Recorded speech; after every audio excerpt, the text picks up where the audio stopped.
Hello, my name is Christopher Renstrom. I'm the creator of rulingplanets.com and Christopher Renstrom Astrology. And this time, I wanted to talk to you about Mars forming a conjunction to Saturn in the zodiac sign of Aries on April 19th. So, what is a conjunction? A conjunction is when two planets are in the same place at the same time in the sky. Let's see if I can give you a visual example. Think of a clock, like you look up at the clock and the clock says 12 noon. Well, you'll see that the minute hand is right on top of the hour hand, signaling that it is 12 noon. That's basically what a conjunction is. So Mars and Saturn will be in the same place at the same time for this conjunction on April 19th. Now, what happens to two planets that are in conjunction? Well, the two planets are in the same place at the same time, all right, we understand that part, but they don't mix together. They don't blend their energies. They are still two planets in the same place. So you have Mars and Saturn in the same place. Another way to think of a conjunction is as a three-legged race. I'm sure you've played one of those when you were a kid, maybe at a summer picnic or barbecue or something like that. Well, what happens is that you have a line of kids, right? And you're all getting ready to race forward, but you're not racing forward on your own. You are partnered with someone else, with another kid. And one of your legs is tied next to another kid's leg, maybe with a leather strap or a rope or something along those lines. And so you have to move in unison. You have to move together and as quickly as you can to get to the finish line. And of course, all hilarity ensues because not everyone is as quick or graceful as everyone else. Oftentimes people spill over or fall over or something along those lines. So imagine Mars and Saturn bound to one another in a three-legged race. You've got Mars, which is very fast, it's very heated, it's very urgent. It's like, okay, I'm gonna beat everybody at this race. And then you have Saturn, which is very slow, it's very leaden, it's very maybe even resistant. It doesn't move as quickly as Mars does. So maybe someone calls out, go, and everyone lunges forward, and you've got Mars, which is like, come on, Saturn, let's go. You gotta move it. And you've got Saturn like, Roy, my back hurts. I can't move as fast as you. Go on ahead without me. And Mars is like, I can't go on ahead without you. Our legs are bound to one another. You have to move. You have to go quicker. I can't keep up. I'm slow. I'm old. And so you can imagine what this combination of planets is going to be. All right, you're going to have all of the urgency and the call to action of the Mars, and then you're going to have the slowness, the leadenness of Saturn. The other thing that we have to factor into this conjunction is that both Mars and Saturn are malefics in astrology. We basically have two classes of planets in traditional astrology. There are the benefics and there are the malefics. Basically, the benefics bring good things. They're wonderful. Everyone loves to see a benefic. And Venus and Jupiter are the benefics. They bring good things to you through other people. And Mars and Saturns are the malefics. So they bring bad things or dreadful things to you, or at least that's their reputation. And the reason why they were referred to as malefics is that Venus and Jupiter, for instance, if you see them in the nighttime sky, they have a very white and a very pure light. You can't miss them if they're out, maybe at dawn or at sunset. But Mars doesn't have a pure and a white light. Mars has a very red and maybe ruddy, maybe even a muddy red light. It's not pure. It's not white like the benefics are. It's red, muddy even. So Mars was associated to war because it was named after the Roman god of war. So Mars was associated to things going on an attack or assailing. Maybe you're assailing or maybe you are being assailed or attacked in some way. So Mars always brought about enmity and anger and conflict. And then Saturn was a white light, but Saturn was a very faded light. Like you had to look around in the nighttime sky to see if you can even find Saturn. And then it was also slow moving. It took forever to move across the nighttime sky. And that's because Saturn was the outermost planet in traditional astrology, where we had the 7 planets. And so Saturn was always seen as being very slow. It slowed things down. It placed obstacles in your path or difficulty in your path. It didn't really want to cooperate. It was resistant. It got really annoyed. It didn't really want to be hurried. It complained a lot. And so these were the attributes that were then associated with Saturn. But where Mars went on the attack and could be the idea of attacking or being attacked, Saturn was a planetary energy that was associated with withholding. It withheld. It held something back. It held something away from you. So let's say you're racing towards a finish line and there's the prize and you want to get it. Saturn would trip you up or introduce an obstacle, or maybe you cross the finish line and said, that's my prize. And Saturn would be like, well, technically it's not your prize because you didn't run this race in a proper fashion. So there was always something about Saturn which withheld something that should have been easy from you. And it made the course that you took to get your prize or to accomplish an achievement much more difficult than it ever had to be.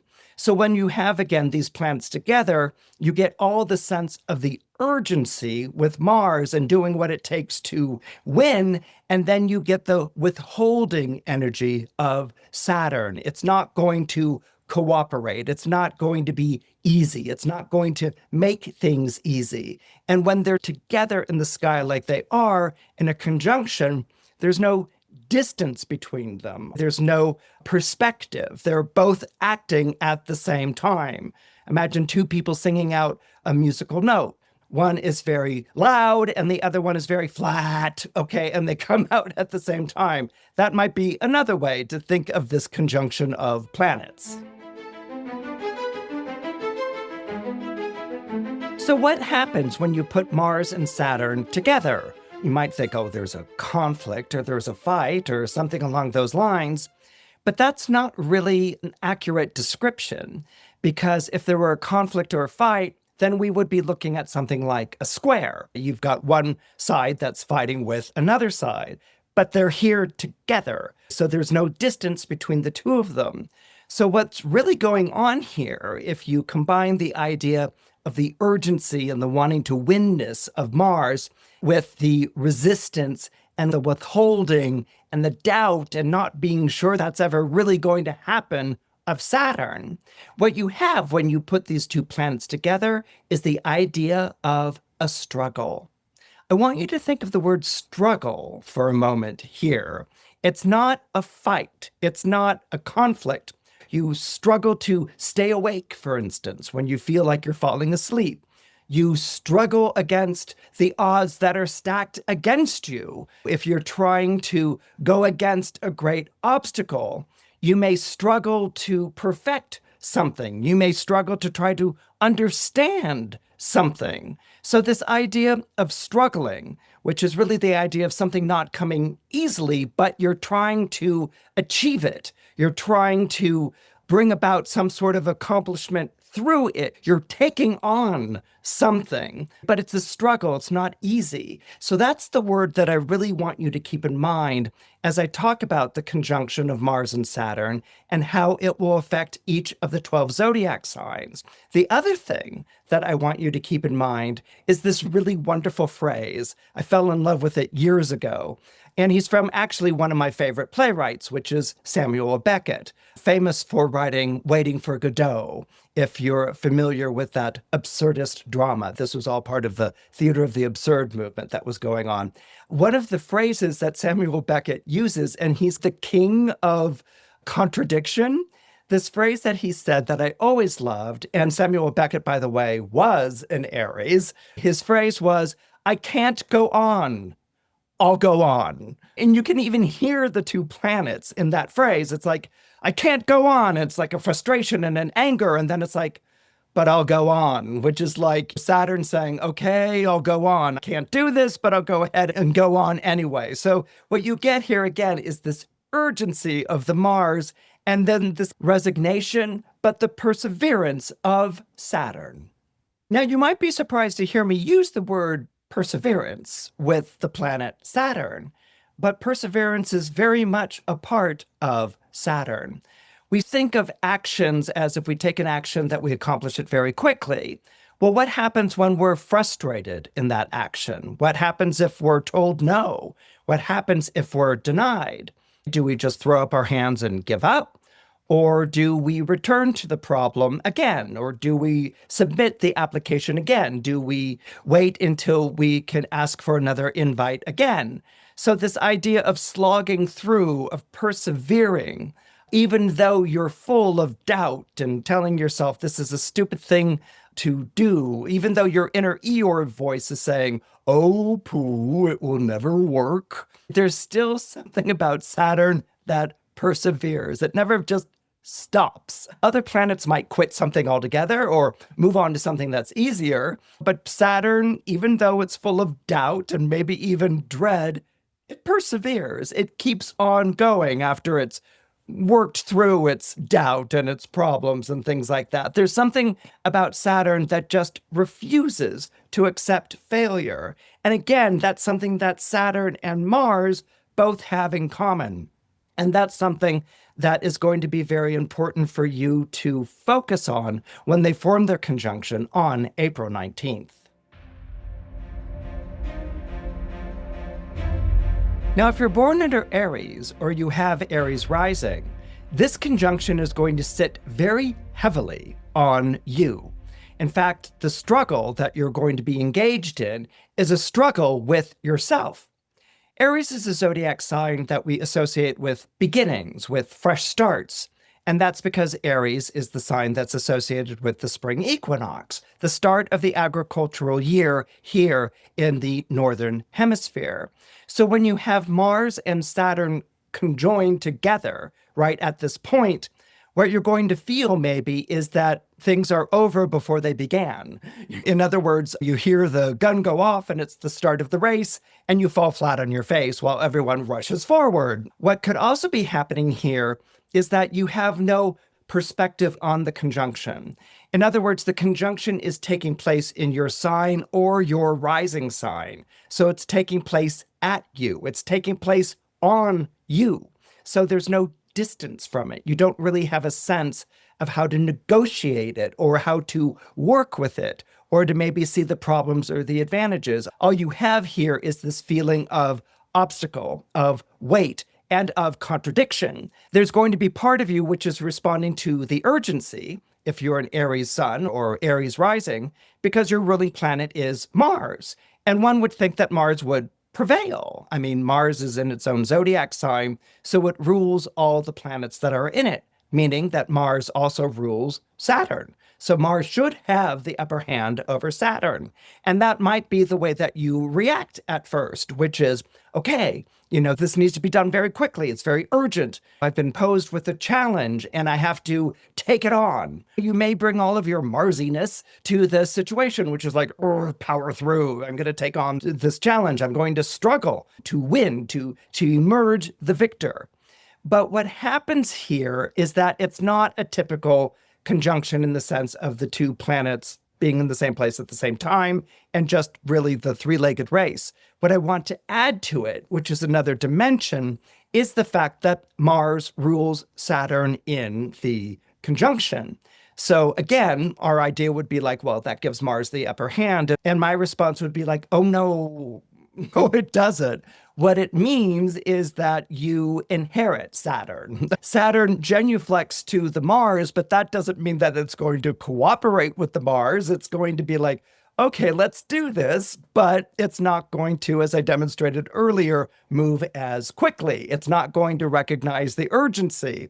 In fact, it may even be resistant to that type of urgency or that kind of powering through. Saturn will always introduce doubt into the mix. Saturn will always introduce fear and apprehensions and anxieties. So what can happen here is that you're struggling to take on something, but Saturn at the same time is making it feel harder. It's making it feel heavier. It's making you feel like everything that you exert. It's making you even feel like the more that you exert, the more that you sink. It's those moments in safari movies where inevitably they're like, it's quicksand. They're like going through the jungle and they think they're wading through something, maybe a shallow pond or something. And it's like, oh no, the realization of quicksand. And like they begin to sink and they're like, and they struggle. And of course, the more that they struggle, the more that they sink down. And inevitably someone's like, relax and don't resist or fight the quicksand. And they do. And someone inevitably gets a branch or something and they pull themselves out and they escape the quicksand. Well, Saturn conjunct Mars is bringing the quicksand to the equation. And so you may feel frustrated in your efforts. You may feel frustrated in a struggle right now. You may even feel like you're getting in the way of you, like you're not trying hard enough. You're not being urgent enough. You're not enough in your corner. And you may be very insistent that you be like this. And of course, the more that you do that, the heavier you sink, or the larger or the more immovable the obstacle becomes. So what's being communicated here, like how do I deal with this conjunction, is that you have to work with what both planets are giving you. Mars is giving you the focus, and Mars is giving you the determination. So it doesn't have to just be urgency. There can be focus and there can be determination. What Saturn is giving you with the doubt and with the anxiety, which anyone in their right mind would be like, wow, thanks, what a great gift, okay? But what Saturn is giving you with the doubt is the question, is this the right way to go? Does it have to be this way or the highway, all or nothing? Saturn might be introducing the idea of you keep banging your head against the wall here, so maybe the idea is to stop banging your head against the wall or exerting your willpower. And maybe what you want to do is change your approach. Maybe you want to sit down and think about this for a little bit. And being an Aries or an Aries rising, that might not be something that's appealing to you because this is a sign that's driven by urgency. Like, for instance, the other Mars-ruled sign, Scorpio, is driven by intensity. Okay, and urgency and intensity are two very different things. So, where Aries is like that urgency, that powering through, and Saturn's like, it's not working. And maybe even Saturn sighs and says, and maybe we should just give up. And Mars is like, no, never. But what happens in that reassessment of what you're facing is different ideas of what needs to be done. So it's like this idea of an unstoppable force hitting an immovable object. And then because it's not working, you can either give up or you can start asking questions like, well, what would be a better way to handle this? And I think that's what's going on here with the conjunction. It's getting you to reassess and to rethink what you're up against. And you may decide that you might be up against something that's bigger than you, that you just don't have the resources or the ability right now. So you might want to pass it and then come back later and take it on. Or you might be wrestling with something which is in your way, and instead of trying to get over it, you might begin to understand why it's in your way and what your reactions are to it being in your way, and trying different and creative alternatives to working with it. For people involved in the arts, for instance, this is something that they're very familiar with, because when you hit a block or you hit an obstacle in your path, you can either say, okay, forget it, or you can work with the obstacle to really stimulate your ingenuity and to really stimulate your creativity. So on one hand, this conjunction might be getting you to revisit a path that you're on that might not be good for you. There may be very real reservations that the Saturnian part of this conjunction has. On the other hand, it might be getting you to revisit your approach and the way that you want to take this on. And when that happens, that inevitably leads to a way through, and usually a way that wasn't apparent the first time, but becomes apparent as you struggle with it. If you're born under Taurus, or you have Taurus rising, this Mars-Saturn conjunction takes place at an extremely sensitive part of your solar chart. I think one of the questions I want to ask you is, how angry are you these days? I'm not saying that you're like going around and breaking furniture or being like a bull in a china shop or anything along those lines, But I really want you to sit with yourself and ask, how angry are you? Are you angry in a way of just refusing to do something? Are you angry quietly with yourself? Are you short-tempered with other people? Do you feel like no one's listening to you and no one's recognizing you and that makes you angry? So I really want you to sit with that question. And the reason why I want you to really think about it and maybe ask some loved ones or friends or even a trusted colleague, do you come across as being angry? The reason I want you to ask that and think about it is because of Mars's position to your zodiac sign.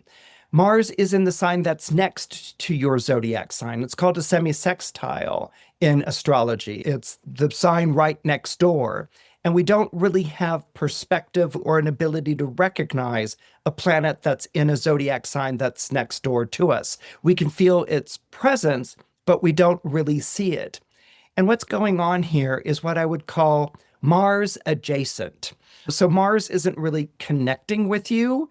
It's adjacent to you, and you're not really connecting to the energy in a way that you recognize or see.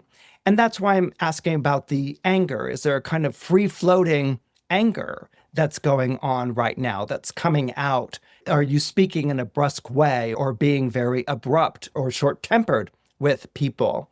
And this isn't to open you up to other people's criticism. So when you ask people like, am I coming across as maybe angry these days? Pose that question to people that you trust, okay? Don't just pose it to anyone on the street or anyone who's looking to like score a point off your vulnerability. And pose it to someone that you really trust, someone that you really are going to hear. Because what's going on here is that you may feel very much like you're not being seen, like you're not being recognized, that you're out of the loop in some way. And so this can be creating a festering resentment in you. And this resentment may be eating away at your peace and calm or your peace of mind in some sort of regard. Now, being a Taurus, the idea of anger is a little odd or awkward for you. And that's because you're a Venus-ruled sign, all right? Being a Venus-ruled sign, you want everyone to get along. You want things to be relaxed. You want things to be comfortable. And you want just everyone to sit and enjoy one another's company, to be laid back. And so when you've got Mars at this kind of position, you're not sitting comfortably with yourself. You're not at peace with yourself. And you may feel like you're really grappling to understand something. Why are you being ignored by a supervisor? Why are you not advancing in the way that you feel like you should be advancing? Why do you really show up for people in your life and you're there and you're reliable and you're dependable and they take you for granted? Or no one even says thank you or something along those lines. So these are things that could very well be eating away at you in some regard. When we combine Saturn with that Mars in this conjunction, Mars is honest in the way that it feels. It's like, I feel neglected and I'm going to say something about it. Mars is a very honest type of planet, okay? But Saturn is going to hold that back. It's going to restrain it. Saturn is going to say, well, maybe you asked for this in some sort of way, or maybe you've been too self-sacrificing, or because Saturn is there with the doubts, okay? So when we're not feeling good about things, we want someone to be like, well, talk to me and let's talk about it. What's on your mind? Let me hear. Saturn is more, yeah, and maybe there's something that you're doing that's asking for this, or maybe you're putting yourself in positions where you can be exploited. So Saturn isn't exactly saying, yeah, let's be angry at them. Saturn's, well, maybe there's something to it. Maybe the boss is ignoring you because you're not that good. Saturn, unfortunately, when it's in a challenging position, doesn't make for the greatest company. On one hand, it's good that Saturn will be like, well, you could try harder, but if you've played the best game that you possibly could play and you're still lost and you're lying face down in the field and everyone's leaving and you're the person who didn't catch the ball or something along those lines, and someone comes up and says, well, you could have tried harder, or maybe you should practice catching balls in the future. That might be helpful in the long run, but it's not helpful in the moment when you're feeling defeated or ashamed or failed. So that's another thing that you have to watch out for with this Saturn-Mars conjunction in this particular place, which is your solar 12th. Saturn may be adding to the doubt. Saturn might be coming up with reasons for why you blew it. Or Saturn might be like, well, in the future, in a true Aries fashion, Saturn might be like, well, in the future, we're going to try twice as hard and whatever. And you're hearing it at the wrong time. You're hearing it at a time when you could really use the moral support or the comfort in some sort of regard. So that might be the voices that are going on with you right now. That might actually manifest as people who are showing up and telling you what you need to do at a time that, when you really need comfort. Or it might be an inner voice. It might be what you're telling yourself. And that's something which is really a little bit more of concern for me when I talk about this planetary position in your astrological chart. What is your inner voice saying? Is it blaming you? Is it rubbing salt in the wound? Is it listing all the things that you did wrong? Is it getting you worked up in a way? Remember that Aries is what I call the coach dad zodiac sign. It's the zodiac sign that wants you to try harder, to push yourself. And whenever you accomplish something, let's say you struggled to do 25 push-ups and you complete them and you turn to a coach dad figure in your life, like maybe it's your father or a coaching figure or something, and they're like, great, you did 25 push-ups. Tomorrow, let's do 50. There's always a sense that the bar is being raised, that whatever you do is never enough. People born under the zodiac sign of Taurus or who have Taurus rising are hard workers. They're very industrious. And they really don't ask for much outside of a paycheck. Like, you better pay them what they're worth. That's what they ask for. They're very insistent on that. But outside of that, they don't really ask for much. But what they do appreciate, because again, it's a Venus-ruled sign, it wants peace and harmony, but Venus also likes flattery. She wants to be told she's pretty or is really good at something. So this is something that people born under Taurus or Taurus rising actually do want. But what happens is that if the inner voice has taken on this kind of like Spartan drill sergeant attitude with you, and your inner voice is feeding all of these negative things like everything that you did wrong, and maybe it's not coupling it with what you could do better, then that works against you. That's where you become your own enemy. That's where you create your own self-undoing if you become isolated with that voice. And that's why it's always important to remember that you're born under a Venus sign. If your inner voice really becomes lacerating in its critique of you, it's really a good idea to reach out. We all want to think like, well, I can tough it out, or maybe I deserve this lacerating self-criticism, or maybe this is my issue, and we isolate, we withdraw.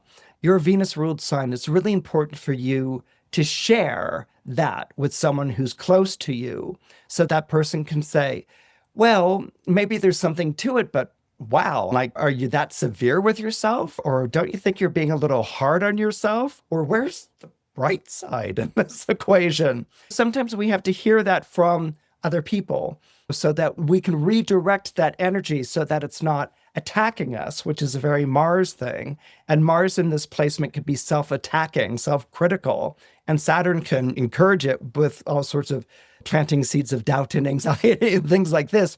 This is where the malefics can be truly malefic and malicious, because they might mean well, but they're doing it in a sort of tough love, severe way. And the malefics don't always know how to gauge that. They don't always know how to measure that. But the planets are not us, and the planets don't rule us, and they don't overrule us. The planets are energies that we work with. And so it's up to us to try to redirect that energy. Criticism is good if it's moving you to improve. Criticism is not good if you're feeling assailed by a bunch of arrows that are trying to like pin you to the wall or take you out.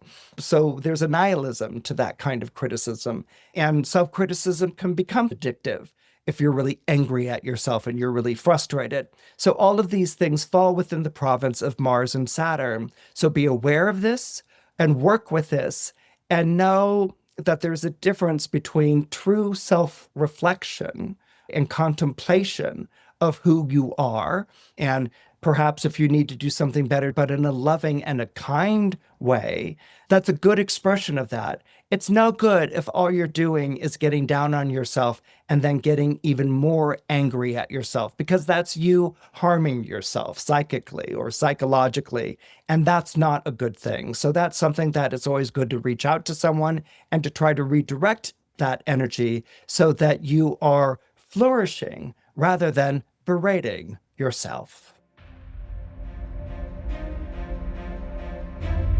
So if you're born into Gemini or you have Gemini rising, this Mars-Saturn conjunction in the zodiac sign of Aries is going to be wonderful for you.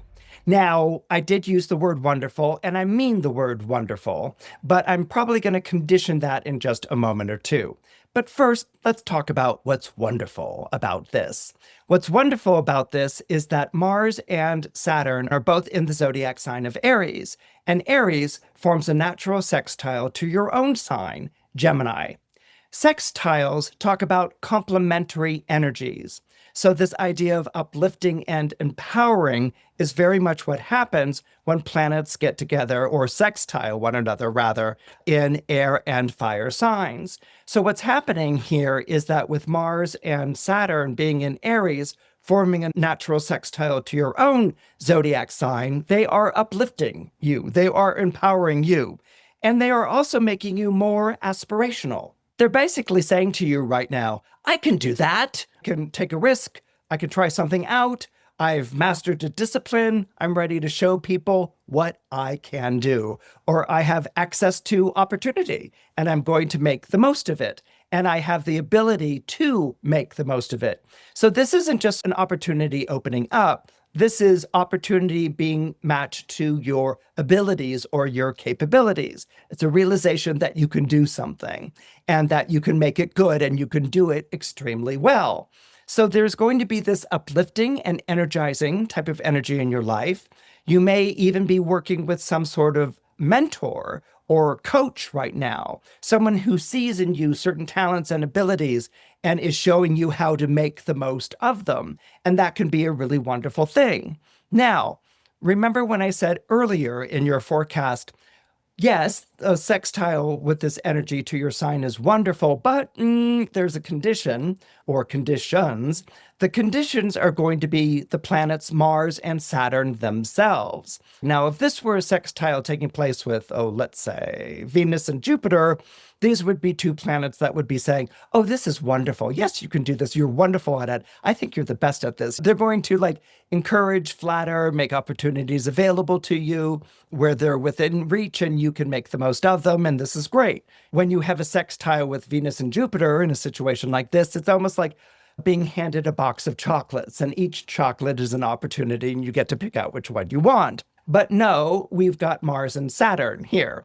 So if Mars and Saturn is handing you a box of chocolates, it's looking at you saying, you can only take one. You know how it adds pounds to your figure. You can have one chocolate and one chocolate only. So it's going to be like that one opportunity, and you have to make the best of it.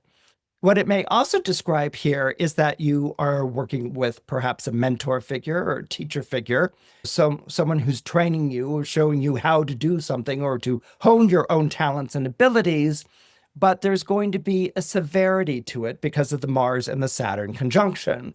This isn't someone who's going to just praise you as having natural talent and that's great. This is someone that's going to be saying to you, you've got talent, but you've got to do something with it. Or you have talent and maybe you're lazy. You've got to expect more from yourself. You have to deliver more from yourself. Here's your homework. You have to complete this homework. I don't want to do homework. Well, if you want to be the best that you can be in this class, you've got to complete the homework. So Saturn and Mars are on your side, but they're also showing you that you don't have this naturally. It's not going to be easy. You have to take whatever talent and skill and ability you have, and you have to make it better than what it is that you have. And it's good for someone to take an interest in us like that, for someone to say, you have these talents, these abilities, but you could be so much more. And let's push for that. Let's make that happen. So that's why it's a good thing. That's a wonderful thing that these two planets are going to be pushing you to push yourself to do more, to accomplish more, to have a better result than you did before, and this is going to be a good thing. Now, the other thing to keep in mind with these two planets sextiling you, and particularly Saturn, is that there might also be a bit of a guilt trip element. Okay, the Mars might say to you, you can do better than that. And the Saturn might be like, or maybe you don't want to do better. Maybe that's about as far as you can go. So there might be something judgy or a little guilt trippy or something along those lines. And if that's happening, you might be dealing with someone who doesn't really have the best bedside manner, but nevertheless, the mentor or circumstances that might be supporting you in this endeavor, they're encouraging you to bring more of yourself to the table. And they're also encouraging you to take responsibility for what you're bringing to the table. If you know that it wasn't your full effort, then that's between you and you. You need to bring your full effort, and so you need to do whatever you need to do to bring your full effort to a situation. Or let's say you perform a certain action, you do great. Well, the expectation is going to be, okay, next time you have to do as great or even better than you did before. And when we take on this kind of excellence, right? When we take on this wanting to do better and we succeed at doing better, you don't cross that finish line once. You have to cross it again and again when you're working with Mars and Saturn. So you have a responsibility to yourself and to your performance. And you also have to accept the consequences of maybe if you didn't try as hard as you could have. And that can sound a little bit negative. That can sound even a little bit discouraging. But what the planets are trying to do is provoke in you that push for excellence. They're trying to provoke in you what it takes to go that much further. So if you can see this as a more provoking type of energy rather than a demeaning energy, as an energy that's trying to uplift you, to empower you, rather than one that is being judgmental in a negative way, or even reprimanding or disappointed, which is the worst thing. If someone's like, I know you're good, but today's performance was disappointing. To take that in stride, that this is all part and parcel of doing better than you did before. If you can embrace that type of energy, not only are you going to achieve the things that you want to achieve, that you set out to achieve, but you're going to go the distance. So if you commit to the betterment, and you commit to returning to the starting line again and again, being better than you were before, not only are you going to achieve the things that you want to achieve, you're also going to go the distance. If you're born under Cancer, or you have Cancer rising, this Mars-Saturn conjunction will be taking place at the zenith of your own solar horoscope. That means it's going to be taking place right at the top of the horoscope itself. Remember earlier when I was describing a conjunction as two planets being in the same place at the same time, and I used as an example 12 noon? Well, this is your high noon moment, as they say. This is the point where the planets are at the absolute top of your own solar horoscope. So this is about status, this is about leadership, and this is about being the adult in the room. And of course, whenever we bring up the phrase being the adult in the room, that automatically means that all the other people in the room are children. And that might be pretty much what you're feeling nowadays, that you're the adult in the room that's full of all of these children, and that it's up to you to direct them. It's up to you to manage them. It's up to you to get it together with all of these other types of personalities. What you may also be feeling as a result of Saturn being part of this conjunction is that you're carrying an obligation or responsibility that you didn't ask for. And you may be wondering to yourself, how did I get stuck with this? All right. Now, here I want to share with you a very quick story. My husband is the artistic director of a ballet company. And so in a ballet company, you have the principal dancers who are like the top dancers of the company. You've got the soloists and the demi-soloists who are basically people who may be principal dancers one day, or they have a particular expertise. They're really good at dancing in a certain fashion or a certain regard. And then you've got the core, which is basically the ensemble. This is the people who fill out the action of the ballet or even the scene of the ballet. For instance, in Swan Lake, you can have someone who's dancing Odette, and she's surrounded by her flock of swans who become the background and create the story, the atmosphere of Swan Lake. And they do their own thing as well, but they do it as a unison. They do it as a corps de ballet, the corps, the body of the ballet itself. Years ago, there was someone that Adam had promoted to the position of principal dancer. When she had worked her way up through the company, she had been in the corps and she had been a demi-soloist, a soloist, and now she was a principal of the company. And as a principal of the company, you basically get the lead roles, or you can discuss at least with the artistic director what kind of roles that you want to take on. And she was all sorts of looking forward to that. And she did. That's the way that Adam works with people. It's like, what roles do you see yourself being in? And this is a wonderful thing. But when she became principal dancer, one of the things that she was surprised by is that she didn't have as much attention as she had gotten as a member of the corps or even being a soloist. That the staff would just work her into whatever the action was and things that she had to do, but she wasn't getting that particular attention. The only time that she would get it is maybe working one-on-one with a staff person or one-on-one with Adam on a pas de deux or solo or something like that. But again, it wasn't hours spent working on every manner or mannerism of this pas de deux or this solo. You had your time and then it was over, and then they went on to other things.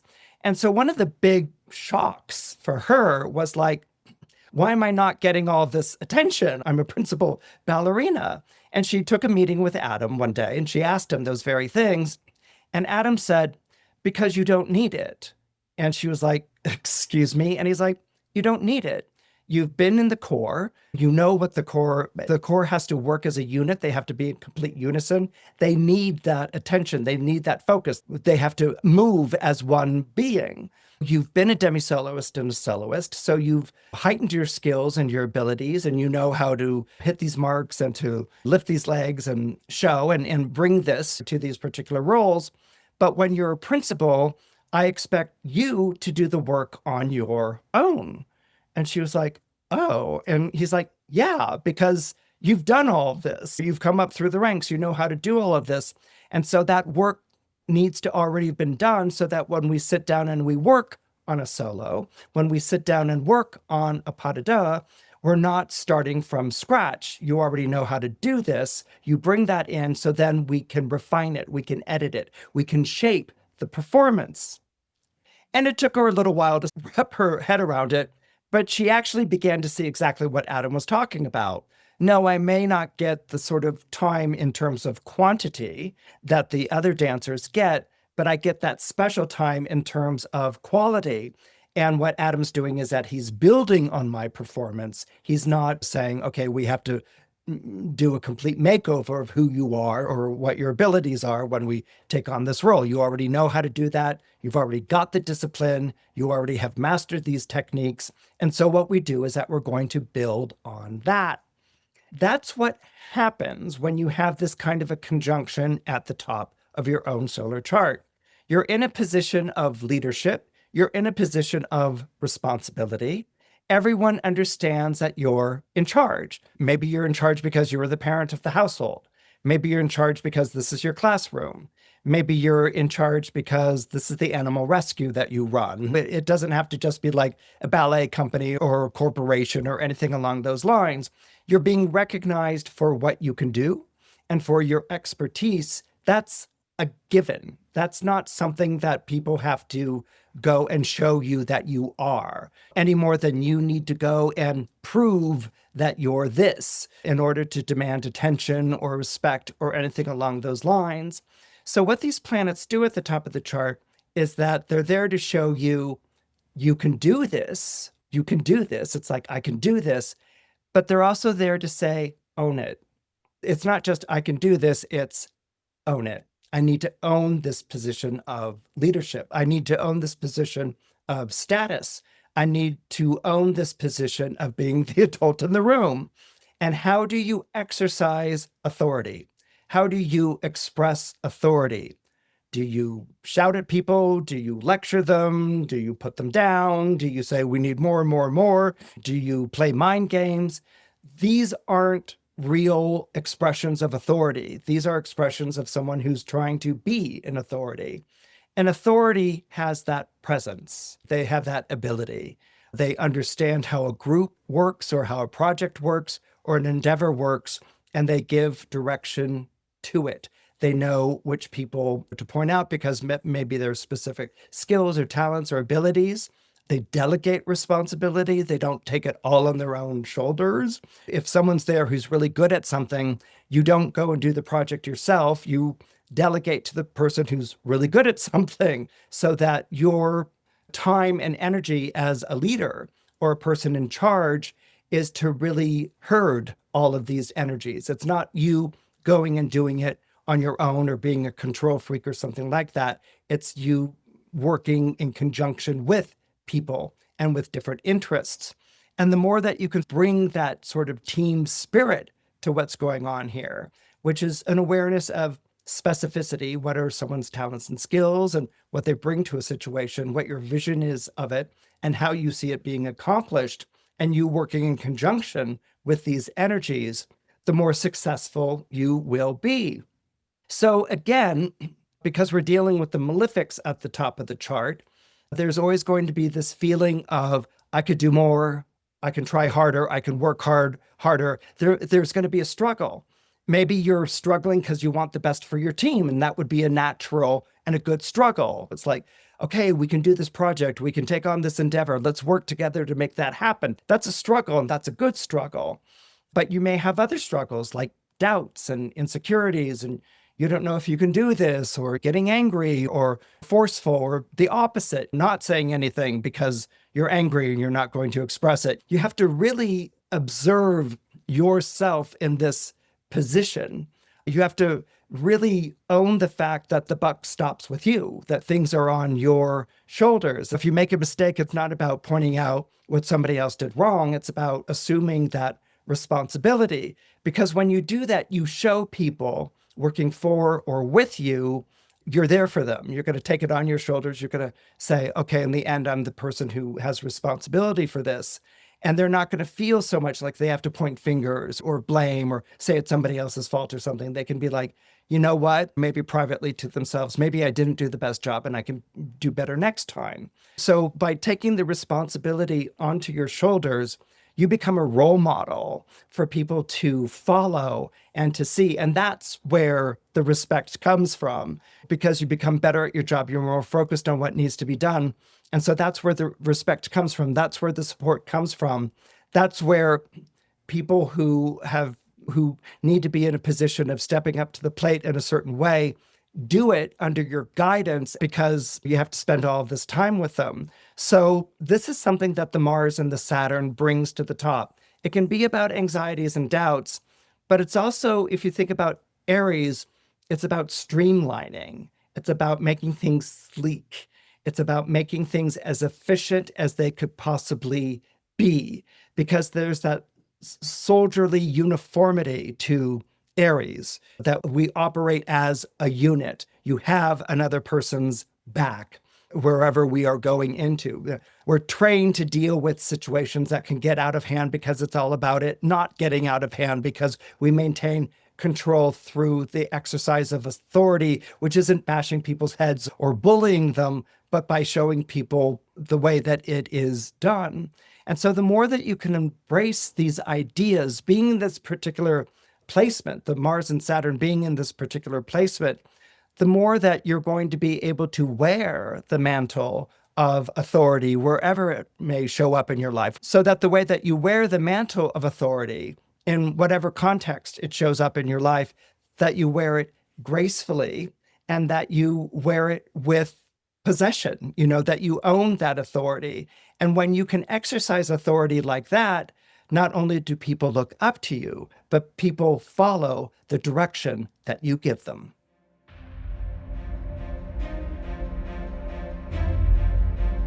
If you're born under Leo, or you have Leo rising, this Mars-Saturn conjunction, taking place in the zodiac sign of Aries, is going to be a wonderful one for you. The reason why it's going to be wonderful for you, good for you, is because Aries is a fire sign just like Leo is a fire sign. And so we have three zodiac signs that share the element of fire. That's going to be Aries, Leo, and Sagittarius. So as a Leo, whenever there's a planet that's passing through Aries or Sagittarius, that automatically creates a trine to your own zodiac sign. And trines are good. They're all about sympathetic energy. Fire understands fire. It burns hotter and it burns brighter when there are planets and fire signs that trine one another. When you also remember that fire is the element of individuality, that no other element places such a strong emphasis on being true to who you are, on being an individual, as much as fire signs do, then this is another thing to keep in mind. Particularly as a Leo, as your ruling planet is the sun, and the sun is all about identity, what you identify with in an astrological chart. And if you're born under Leo or you have Leo rising, you identify with yourself. Everyone else might be talking about their authentic selves as if they've misplaced their keys or something like that. They go in search of what their authentic self should be and must be, and then they need to be that. But when you're born under Leo, the idea of an authentic self is almost amusing because as a Leo, you would be naturally asking yourself, well, what other self am I supposed to be? Of course it's authentic. It's who I am. So Leos have this wonderful ability to just be who they are. And this is a wonderful thing. This is a good thing. Now, when you have Mars and Saturn in the zodiac sign of Aries, and this conjunction is taking place in that part of your solar horoscope that deals with a call, a higher purpose, really answering that call from your higher purpose to be the best that you can be. And Aries is always very insistent on being the best that you can be, just like that jingle from the Army commercial. By being a Leo, you naturally assume that, well, I am the best that I can be. I'm a Leo, or I have Leo rising. And the Mars and Saturn is going to say, yeah, but you can be better. Now, what happens here when you're dealing with Mars and Saturn, it's a beckoning energy. It's an empowering energy. It's an inspiring energy. That's a really good word to use here with the solar ninth house. It inspires you to do better, to be better. But we're dealing with the two malefics. We're dealing with Mars and we're dealing with Saturn.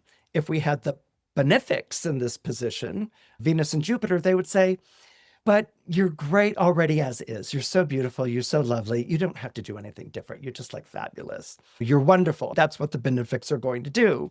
With the malefics, like Mars and Saturn, they're going to be like, you can be better. You could try harder. There's more that you can really do. And so you might be intrigued by this idea. This might be something that is wonderful. It's inspiring to you. It calls you to try better than you've done before. But what happens here when you're dealing with Saturn is Saturn will always introduce some kind of obstacle in your path, some sort of challenge, some kind of difficulty. And what you might be finding here is that you're not as good as you thought you were. All right, that maybe you competed with one group of people or you always got the lead role or something like that. But now you've moved to a situation in which that's not automatically going to be given to you. Things don't come as easily as they used to. The recognition doesn't come as easily. Your talents and abilities may not come easily, or they might be found wanting. They might not be as good as where you are right now, which might be a different work pool or colleagues or friends. You might not be that outstanding person at the dinner party because there might be 3 other people who are just as, if not more, outstanding than you. Now, as a Leo or a Leo rising, you might be like put off by that. You might not like it. You're supposed to hold court, and maybe you hold court in a corner of the party, but everyone's going to somebody else's court, and you're like, what's up? And this is a good thing. And the reason why this is a good thing is that Leos are blessed with a charisma. Leos are blessed with a radiance. Leos are blessed with a sense of self, which is strong and healthy. And so these are the things that come naturally. But sometimes as a Leo, you can put a ceiling over your abilities, okay? Sometimes as a Leo, you can get too comfortable in your comfort zone and you don't want to be pushed out of it. It's like a cat that's purring away on a cushion, okay? You don't want to be pushed out of it. You're staying there. And so what's happening here is that these planets are inviting you. And because we're dealing with Mars and Saturn, they're probably also provoking you in a way. They're showing you that you're not as good as, or someone else is surpassing you. And that if you want to keep up, you're going to have to bring your A game. And maybe you've slipped back into a B and a C game and you've gotten comfortable with it. So this is the good for you part of the trine. The Mars is going to say to you always, you're better than this. You can do better than this. And the Saturn's going to be saying to you, you're not as good as you used to be, or you're not like really bringing the best that you can bring to the table. I feel like you're phoning it in. Now, these are things that can feel a little bit defeating. They can feel a little bit insulting. But at the same time, if you really think about them, they're right. What Mars and Saturn are saying is right if you're being truly honest with yourself. You could do better. You could bring more of yourself to whatever situation you're expressing or exhibiting yourself in. You can be a better role model. You can be a better leader. You can be a better star if that is what you are doing. But only you can do that. So you may have to struggle with some uncomfortable truths. You may have to struggle with feeling like, was that a put down or was that a negative judgment of me? And you may have to deal with hurt feelings, which are all part of that process, and you get to deal with them. We all have our feelings hurt. But because we're dealing with Mars and Saturn and Aries, the patience for putting up with your hurt feelings isn't going to be long. In other words, you may be in a situation where people understand that you have hurt feelings, but what's being messaged to you quietly, if you read the room, is get over it or get control of those hurt feelings, move past it. And that's a very Aries thing. Aries doesn't have a lot of patience for hurt feelings. Aries is like, well, then power through it or man up or get it together. And that's going to be the kind of energy there that's being expressed by this trine.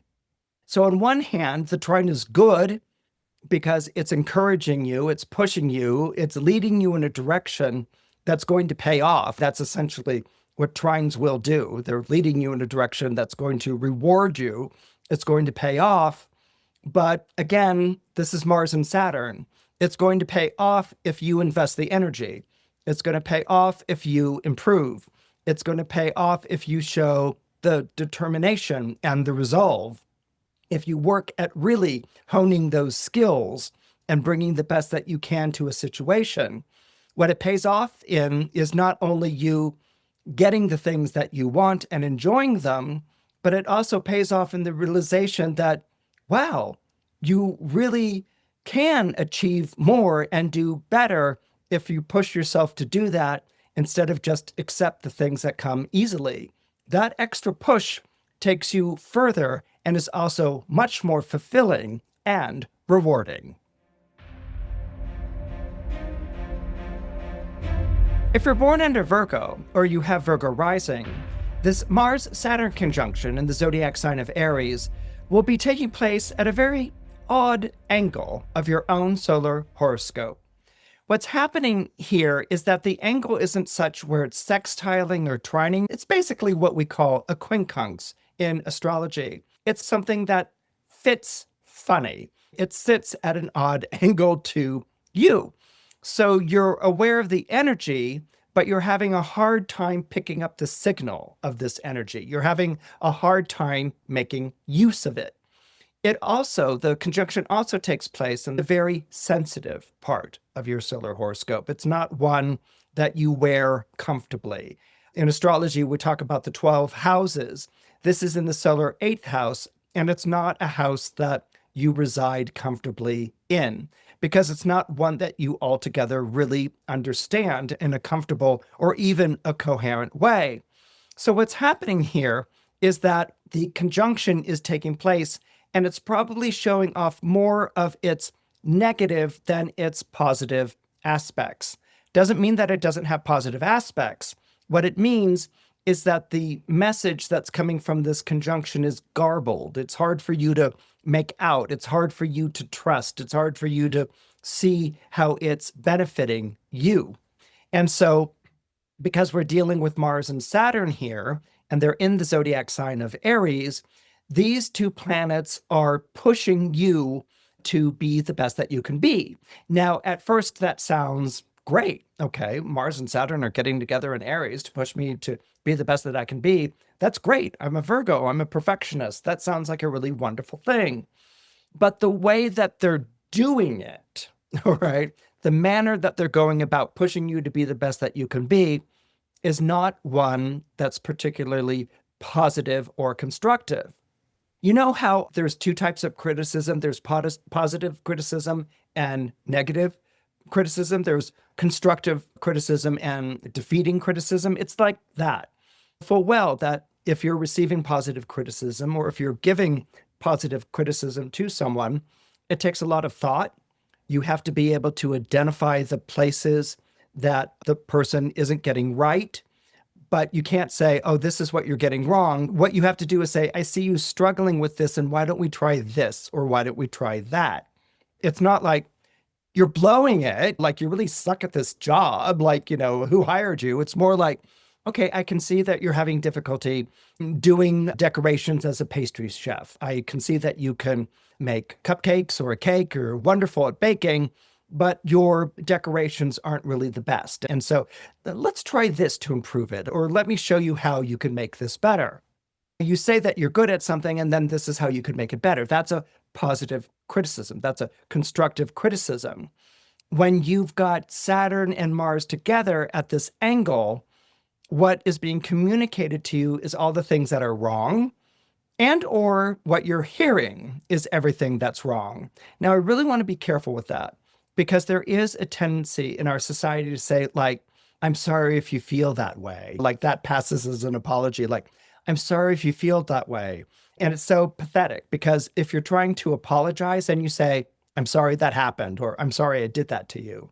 But if one's idea of an apology is, I'm sorry if you took it that way, I'm sorry if you feel that way, you can hear the person just stepping away from the apology and dumping the fault on you because you took it that way or you heard it that way. So I want to be sensitive to that when I'm talking about this particular placement and its relationship to your zodiac sign. Mars in Aries always believes that you can be better at doing something that you're doing, that the whole point is to become the best, and you become the best through struggle, which is that word that I alluded to earlier. You struggle with yourself or your self-confidence or your abilities, and you work to make them better.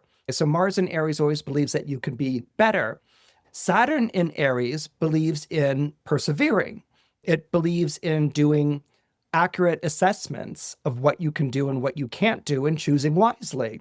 And so Saturn can be honest in that way.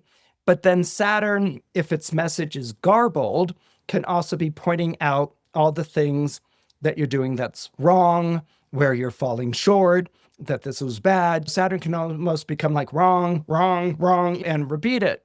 And so what might be going on right now in your life is you may be working for someone or with someone, or you might have a relationship with someone in which the two of you are very bonded to one another, but you're feeling maybe in some regards beholden to this person.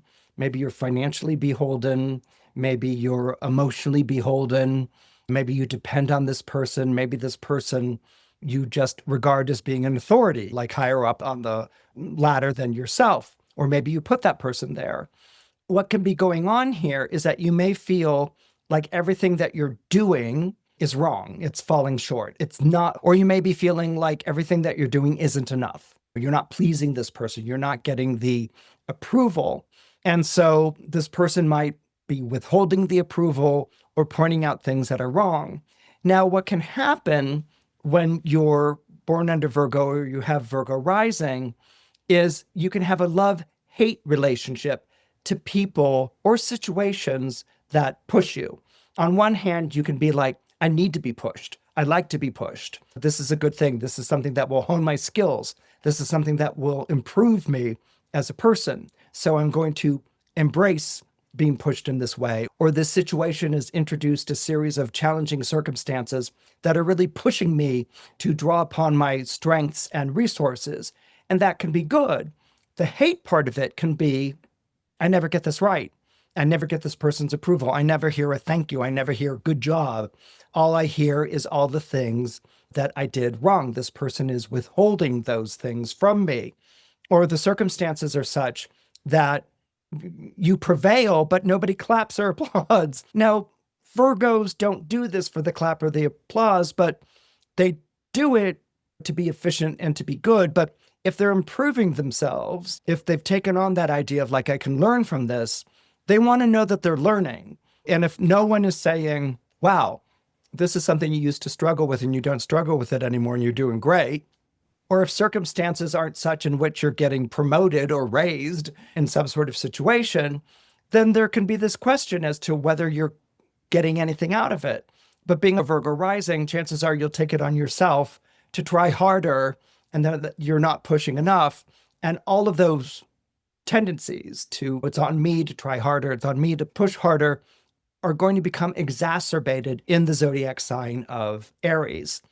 Aries shares with Virgo a commitment to self-improvement, but Aries can be more, well, improve already, power through already, or you can do this. Aries doesn't believe in praising or rewarding. It believes more in pushing. You throw a Saturn and Aries in there, and this could be someone in a position of authority who never shows you the approval. And maybe years later, when you run into this person in a different situation and maybe you're angry at them, you're like, you never gave me that approval, that you never gave me that appreciation. The person may turn to you and say, when you came and started working with me, you were average. And it's because you were talented, but you were average. And it's because I didn't give you that approval. That's what made you push more. So basically, the reason why you're successful now or whatever is because I didn't coddle you. I didn't give you that appreciation. And that could be what the person was really like and what they really meant, or it could be an excuse that they're diving behind to get them through an awkward situation of talking to you years later. But what's important here is that you're going to be going through this period of like, I can't do it, I can do it. It's like that. It's a variation on the Samuel Beckett I shared earlier. I can't go on, I'll go on. You may be feeling these days, I can't do it, I can do it. Or like, I can't do it and I can do it. I just have to figure out how to do it. These might be things that are going on in your life right now. The thing that I'm concerned about is that there might be this kind of relationship to an authority figure in which you don't really trust what's going on. And I think in that sort of a situation, what you have to do is become a judge or an accurate judge of your own ability. Are you delivering? This isn't about like, do you like yourself and are you on your side? This is not when we're dealing with Virgo and Aries like this. It's more strict. It's going to be more like, are you delivering? And do you feel like your performance is getting better? Are you getting something out of this tutelage, which may not be the most constructive and supportive tutelage you could get in your life? Because if you're getting something out of it, and if you're improving, and if people are recognizing that you're improving, ultimately you could go to a situation where you get that appreciation, but you're always going to want to know whether you were that good or not. And that can only come through judgment of yourself, assessment of yourself. And that can only come from you mastering those abilities. So the obstacles here are meant to provoke you to do better. And that's never fun, but it's ultimately serves a good end. You become better. It's not being expressed to you in the best way. So you're going to feel like this is more negative and really emphasizing inhibitions in yourself. If it's triggering things and bringing up things that make you feel inhibited and like you can't do it, you have to manage that. You don't have to do it. You cannot manage it. And that would be as far as you go. But you have an opportunity here to really improve and up your game. And that would be based on you managing that kind of doubt or response. And the thing is, doubts are questions asked in a very rude way, okay? But questions are good because they get you to think outside of expectations that otherwise would have limited you. So that's the good side of doubt. And so if you can work with that in terms of mining what's valuable for you, you're going to find that this period of time, which might feel very frustrating and which might even want to give you over to surrender, maybe you want to throw up your hands and say, I can't take this anymore, because you're living with a frustration here. If you can also understand that the frustration is not only getting you to do better, be better, but it's also teaching you how to manage those frustrations so that they don't paralyze or inhibit. They don't keep you from using your natural genius and your natural skills, talents, and abilities. Then you're going to get a lot out of this passage. You're going to get a lot out of this conjunction. But then again, we're talking about a part of the solar chart that deals with ordeals and the transformations that arise from them. If you're born under Libra or you have Libra rising, this conjunction between Mars and Saturn taking place in the zodiac sign of Aries is taking place in what is called your opposite sign. That is the sign that is 6 signs away from you on the zodiacal wheel or 6 months away from you in the calendar year. It's often said that opposite signs are the signs that we partner with, and I don't know about that. But anyway, it's often said that, all right? So sometimes people will say that the opposite sign is the one that you partner with, and then there are going to be astrologers like me that are like, I don't know about that. I find that we tend to partner with signs that get us a bit more than the opposite sign does. Usually partnerships and relationships can show up with people who are born under the same sign or the same ruling planet, or signs that are close to one another in the calendar year, rather than the opposite sign. But nevertheless, there are relationships that come out of opposite sign pairings. In this particular instance, if you're Libra rising, Aries represents or falls on your 7th house in the solar horoscope. So that would talk about partnerships. Now, typically, when you have a Saturn and a Mars conjunction taking place in the opposite sign, that can bring an end to relationships. That can simply signal that you've gone as far as you can go, or you've put up with as much as you could possibly put up with, or you've just run out of gas and that you're better off just parting company. You're better off just separating. You're better off just going your own separate ways. And so that is something that can happen during this period of time.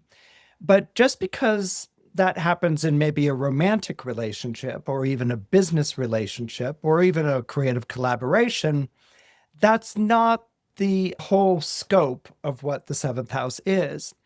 What I've come to see, or it's an idea that I'm playing with in the decades that I have spent being an astrologer, the first house we often talk about as the way that we approach the world or show up in the world. To me, what I've seen a lot is that the 7th house is the way that the world approaches us, or how the world shows up in our life. And so this is where the interpretation of this may get a little bit complex. This Mars-Saturn conjunction taking place opposite your zodiac sign could, as I said before, signal the end or a separation, the conclusion of an alliance or a partnership or a relationship between you and someone else. Or it could talk about someone that you are in relationship with going through Mars-Saturn struggles, that you're dealing with someone who is having enormous questions about their authority, about their competence, about their ability, about their confidence, and they're having a lot of trouble with that. You may find that there's someone who's very close to you who's struggling with an authority figure, who's struggling with never having really been recognized or appreciated, particularly from a father figure or someone who serves as a stand-in father figure in this person's life. And what they're trying to claim is perhaps their own adultness or their own authority in some regard. And this might be a big struggle that's taking place.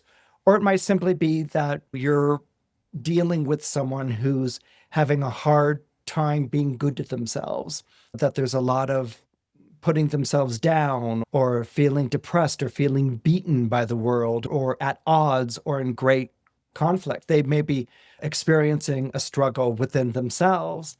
And so maybe you as a Libra or Libra rising are trying to find a way to reach them, to connect to them. And it's very hard to do because this person is so full of doubt or guilt or self-recrimination that they can't hear things, that everything is so negative around this person. And being an air sign, you care, you want to reach out to them, but at the same time, you might be like, well, this is a downer, and why am I trying to like reach out to someone like this? So there may be an element in your relationship with this person of like, I don't need this, like you're a burden or you're not listening to me, and just I don't know what to do with you, which might be something you can say. Maybe the person hears it, or maybe the person is like, see, everyone says that they don't know what to do with me. I'm a burden, and it's all about me being a burden and a screw up. And you're just like, oh God, I can't believe we're going back into that again. So in an opposition like this, the Mars and the Saturn can bring a lot of Hamlet, to be or not to be soliloquies, where there's a lot of feeling of helplessness and self-recrimination and really raking oneself over the coals and being very, it's more than just negative. It's almost like a maliciousness towards self, a malevolence towards the self. And that might be what's going on with the person. And that might be, as a Libra, something hard for you to deal with. Libra always wants to balance, but how do you balance someone who's gone all negative or is completely down on themselves, or how do you work with that? So that might be a particular challenge that you're facing right now, a struggle, and how do you reach through to someone like that? And why are you with this person to begin with if all they're doing is getting down on themselves? So you might be experiencing a lot of tests in your relationships. And again, this isn't going to be confined to just a spousal or romantic or business. This could be the world in general. This might be the company that you keep, the people who are that you surround yourself with. You may be experiencing, like a lot of people are feeling very down and negative about themselves these days. Maybe you work in a profession where you try to reach out, and where you could reach out before, nowadays, everyone's just down on themselves. I don't know, maybe you're a therapist in group therapy and everyone's coming and they're just like collectively defeated. And you're just, what do I do? And part of you might be like, I don't need this. I could move on to something else. And part of you might be like, okay, how do I reach someone that's in this place? I care, I'm invested. I want this person to feel better, or I need this person to feel better, to be more effective, or a true partner or spouse. So how do I reach out to someone who's there?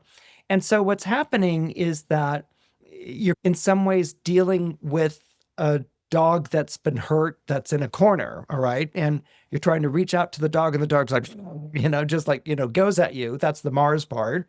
Or maybe it's a cat and you're trying to reach them in the corner and they just go further away or keep completely out of distance and aren't moving. And that might be the Saturn part. Like either you're getting snapped at, or the person just moves further and further away and maybe even stops contact altogether. So there's a lot of, what do I do with this? And am I failing at this? And you might even intellectually say, well, I can't do someone's emotional homework for them. I can't solve their problems for them. They have to do it. And you might be like, I'm setting up boundaries and things like that. That can be like a cold comfort when you're dealing with someone who's going through this kind of an internal struggle in your life. And so what may be called upon here is the beautiful, wonderful gift and talent that people born under Libra or who have Libra rising have. And that's listening. Libra risings are pretty good. I would say they're pretty excellent at reading the room and reading someone's body language, their signals, how they're communicating, and listening and assessing from that. So you might be going through a period in which the more that you reach out, the more this person withdraws, and you have to just let that be, in hopes that if you let that be, that gives that person their time and space, that they can collect themselves and come back again. That's part of listening. That's part of relating. A lot of times we think relationship is like you have to be like monitoring someone else's behavior. You have to be there with someone. A lot of times really great relating is just letting someone alone and trusting that they'll come and reappear or talk to you again when they feel ready to do it. And maybe they don't want to talk about what bothered them the whole time. Maybe they just want to come and sit down next to you and have some time with you or dinner with you or watch a show or something. And maybe it takes a day or three before they're like, I'm ready to talk about what I went through. And that kind of patience, although Libra, people born under Libra rising get criticized for that, being too passive, but that kind of patience and sensitivity to another human being is very rare. And it's a beautiful quality. It's a beautiful trait that you have, just letting someone work it out for themselves. And when they reemerge and want to reengage, then that's open for conversation or just maybe even company. So if you can get yourself into that headspace of dealing with this type of energy, which is opposite you, meaning it's in an opposite camp. And oppositions I often use to illustrate an opposition as Republicans and Democrats in Congress. They're not fighting with one another. That would be a square. They're opposite. There's a divide, right? Isn't the word that's often used? There's a divide, a gulf, and there's no reaching out or discussing to one another. They're polarized. They're polar opposites. That's what goes on with an opposition. And so it can either mean like that's the end of it, or it can mean like maybe I just hang out here and see, as the planets form sextiles to other planets and things like that, what ends up coming out eventually. But I think that this is going to be more about you leaving the other person alone and trusting in the bond of the relationship, and less about you having to solve the problem or bringing the person around. And perhaps that is the test that Mars and Saturn are presenting to you, a test of really, I think, faith and belief in your own abilities that come naturally. Trust what you would do naturally with someone who's like that, giving them their space, giving them their time to work that out, and to trust in that. And I think that's the thing that's going to bring the relationship around again. It's going to bring the communication around again. And it's going to give you a newfound realization of how the two of you interact one another, but it's also going to give you more faith and, more importantly, more trust. If you're born under Scorpio or you have Scorpio rising, this Mars-Saturn conjunction in the zodiac sign of Aries is happening at a very odd angle to you in your own solar horoscope. It's happening in what we call a quincunx. That's the planetary aspect that we would describe this as. And a quincunx is not a Ptolemaic aspect. Ptolemaic aspect refers to the relationships that the planets make to one another as they pass one another in the sky. You can have a conjunction, which, as I've said before earlier in this episode, is where you're in the same place at the same time. It's basically we're on the same page. The planets are on the same page. You can have an opposition, which is planets that want nothing to do with one another. They're in polar opposite camps. You can have a square where the planets are continually fighting with one another or trying to get really one-upmanship over the other one. That's really what a square is about. The one planet is trying to assert dominance over another one. It's like a continual game of that. There's the trine where you have unconditional love and support, nothing you can do. There's nothing you can do that's wrong. The two or three or more planets that trine one another, they're completely in your own corner, giving you unconditional love and support. And this is beautiful and wonderful and very nurturing. And then you have a sextile, which isn't quite a trine. You don't have the unconditional support. You've got planets saying to one another that are in sextile, I want to support you, but what do you think about maybe doing it this way or doing it that way? There's suggestions, there's opinions, there's back and forth. So sextiles are of a more conversational nature. It's where the planets understand one another, but they're not in complete agreement. And so that's why they have conversation. That's why they have negotiation. A quincunx takes place at a very odd angle. It's a composite of a trine and an opposition. So what's happening when you've got planets that are forming a quincunx to your own sign is that you recognize that there's something good, but it's not landing. The message is garbled or you're not getting it. And this becomes even more difficult for you because your ruling planet is Mars. The ruling planet of Aries is Mars. So you understand a Mars energy, but that Mars is in a quincunx aspect to you. So you get that Mars is trying to push you, trying to toughen you up, trying to get you to rise to the occasion. But the way that Mars is going about it is in a frustrating way. It's in an annoying way. It's in maybe even an infuriating way. You don't get what Mars wants from you. All right. And so subsequently, you also don't really get what Saturn wants from you either. So Mars is provoking you to take action, and Saturn is putting you through some sort of test, trial, or tribulation. And you're not really clear on what action is that you need to take. And you're not really clear on how long this test, trial, or tribulation is going to go on and whether it's even worth it. So this might be a situation in your life. It might be a situation at work. This is the solar sixth house. It might be a situation in which you're serving other people in this manner. You're trying to do what's right, what's good. And you might find yourself placed in a situation in your life right now where you have to be there. You have to show up. And even if you're a CEO or if you're in charge, you feel more like you're a servant than the person in charge. Okay. So you could be the head of a company, but you're feeling maybe under pressure from stakeholders or your board or something like that. It could be a leadership position, but you're not feeling very leaderly. And that, if anything, you're feeling put upon or in a subservient type of position.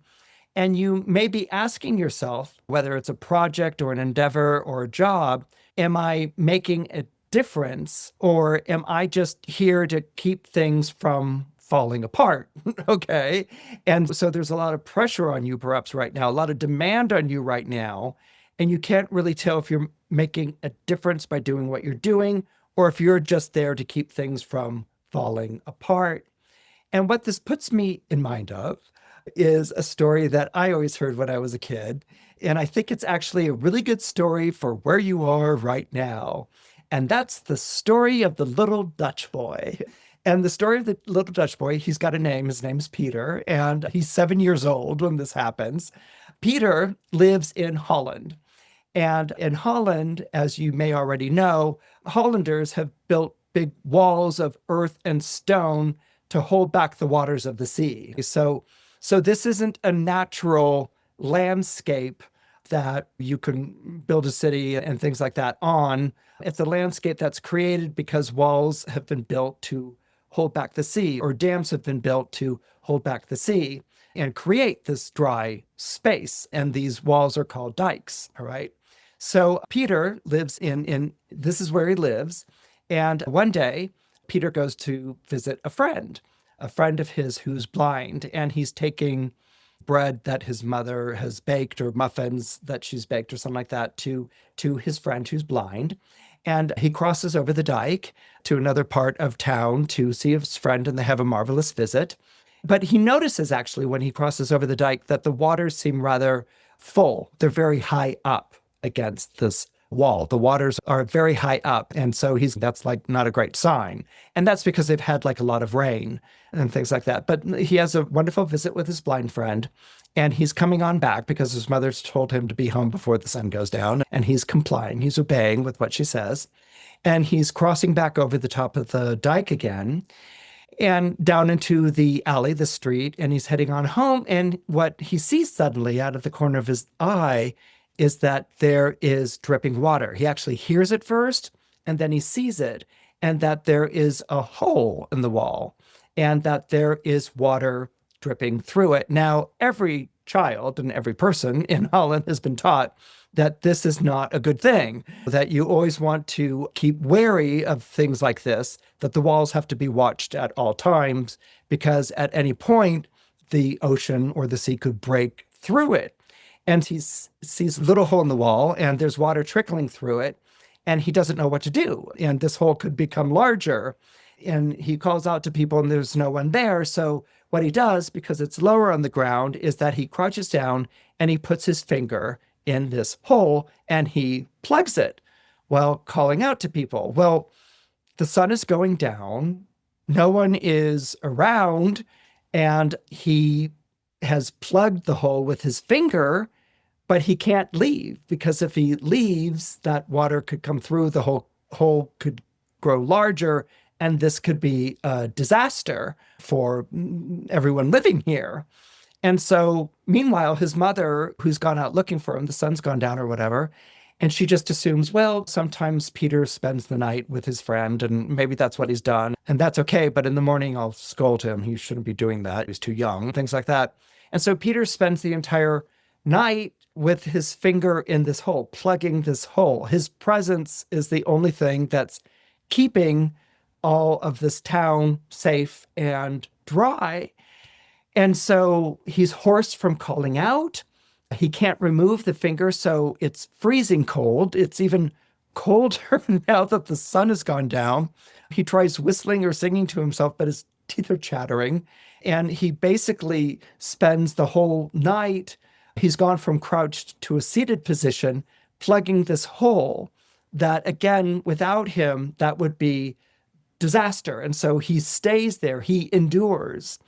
And this is something that's very Mars, if you think about it. The endurance contest, the feeling that I have to tough this out, that I'm freezing, my teeth are chattering, but I have to tough this out.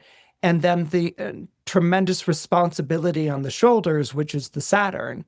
You can't walk away. You can't run and call out, because if you do, then it will crack, the hole will get larger, and there will be a huge flood, and it will all be your fault. Okay, so as a Scorpio or Scorpio rising, you may feel like you're currently in a situation in which you can't leave it, because if you leave it, it all falls apart, but yet there's no one there to help you. You're alone in this type of situation, and you're freezing to death, or you don't know how much longer you can put up with the stress and the strain. But Peter's a Hollander, and this is what Hollanders do. They do put up with the stress and the strain. And so in the morning, finally, there's an old man who comes by, and he sees Peter just pressed against the wall and just holding himself up, and he's shivering like crazy. And the old man's like, what's going on? Why are you sitting there? And Peter explains, or doesn't explain. He just says, please call someone for help.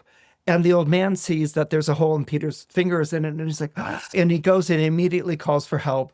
And the townspeople come very quickly, and they repair the hole, and they thank Peter, and Peter becomes a great hero and a legend, or at the very least, a folk tale, which is remembered. The reason I wanted to share this with you is that Mars isn't always about succeeding at getting what you want.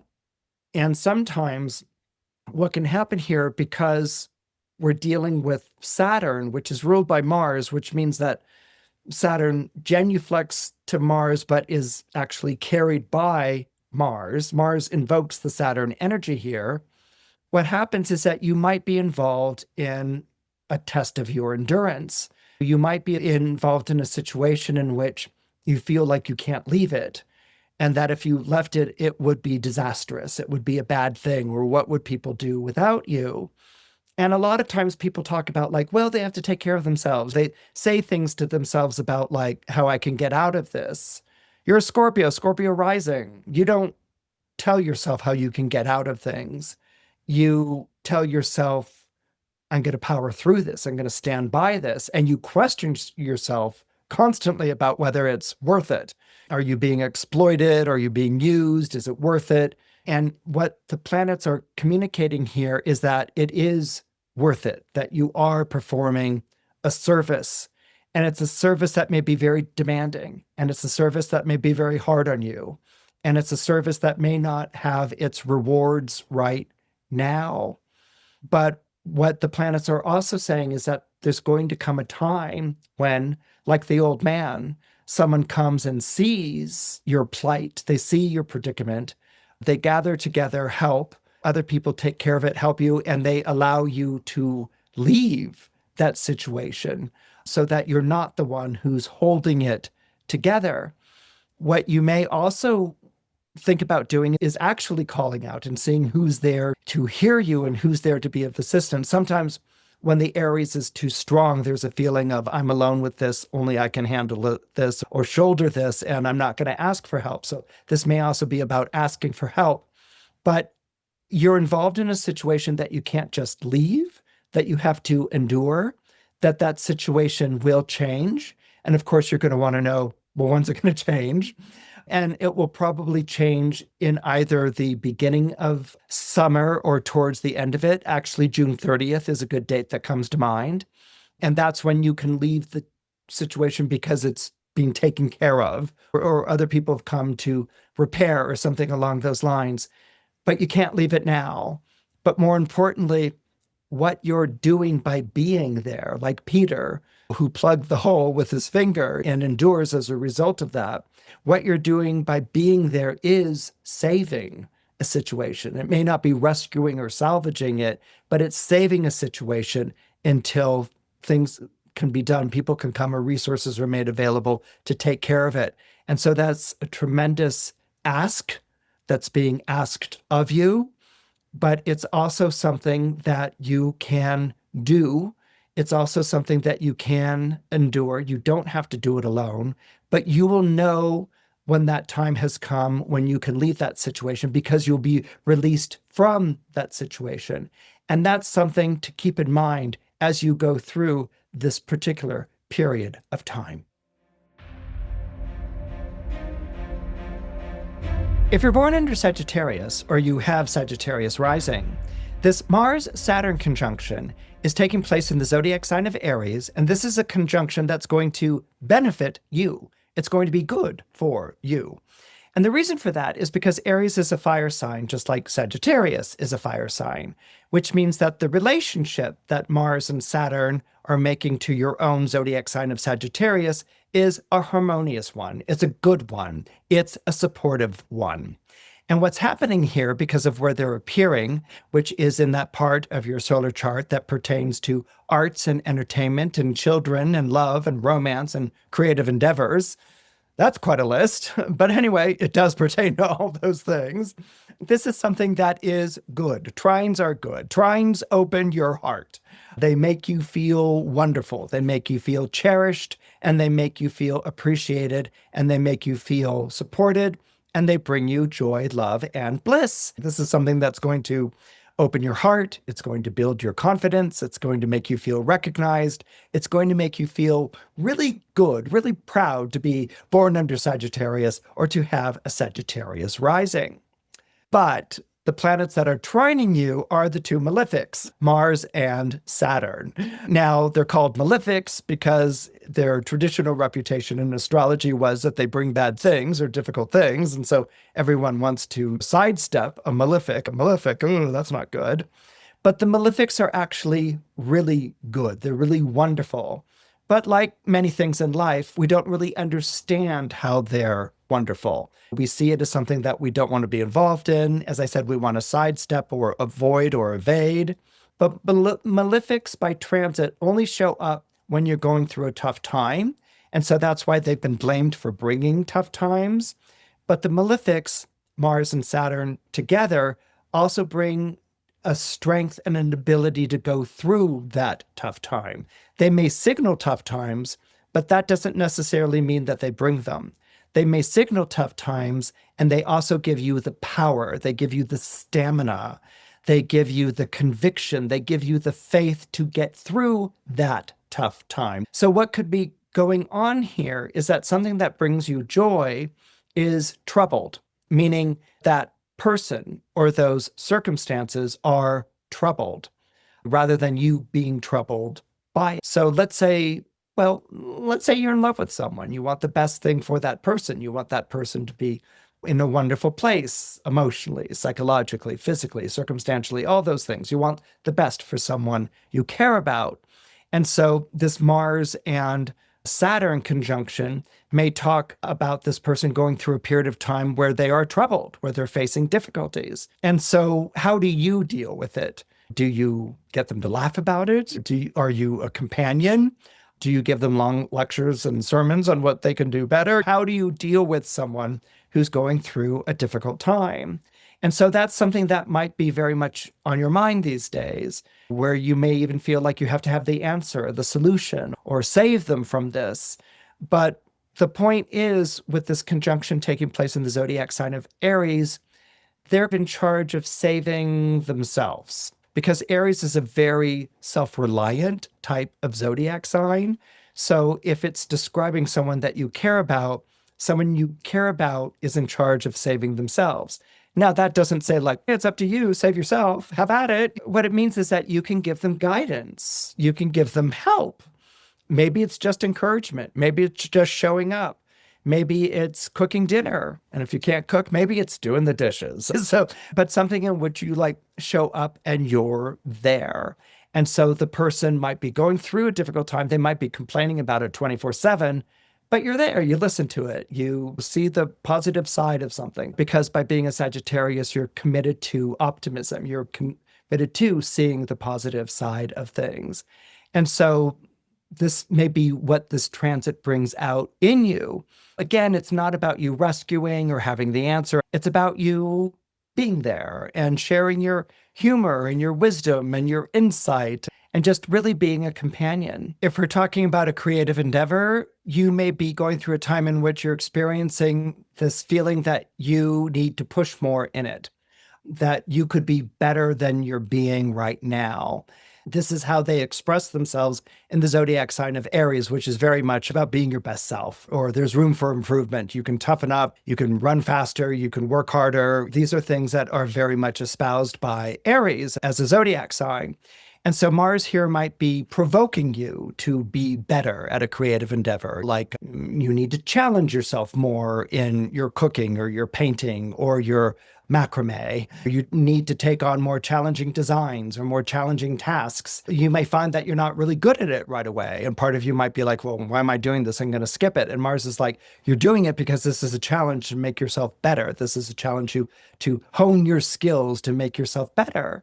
And then Saturn, which could withhold or withdraw, and maybe you've gotten a little lazy, maybe you've gotten a little lax, complacent. Saturn's always got that kind of like Spartan disciplinarian side to it when it's in Aries. Maybe you've gotten a little comfortable and you can push, you can try harder. Did you ever have one of those teachers who wrote back after you wrote in an essay, not your best effort?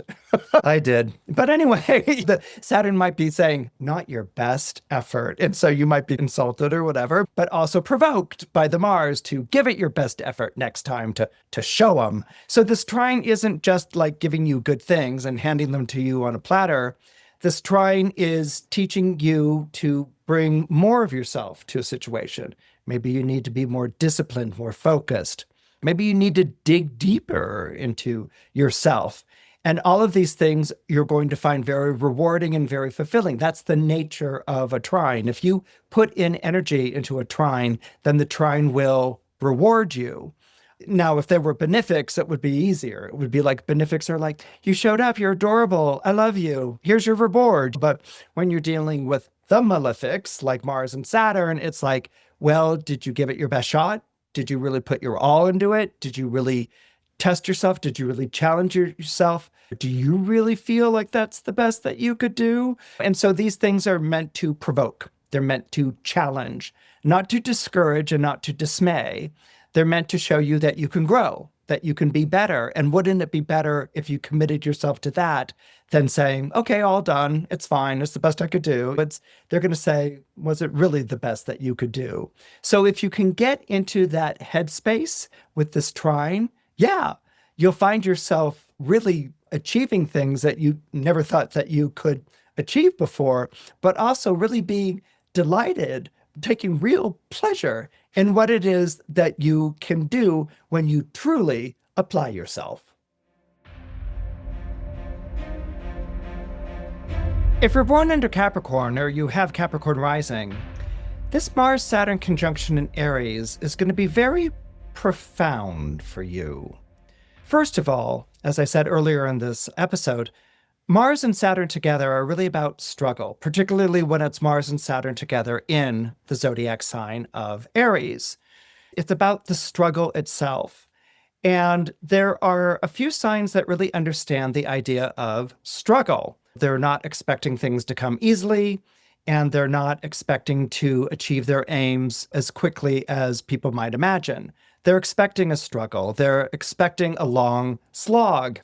And guess what? If you're born under Capricorn or Capricorn rising, you know exactly what that's like. You expect struggle.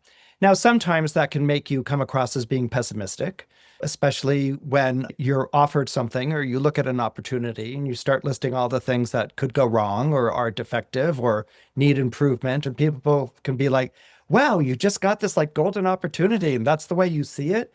You're a downer. And you're not meaning to be a downer. It's just that you're an earth sign and your Saturn rules. So you're going to assess what the problems are. The sooner you can identify the problems, the better, because then you can go to work on solving them.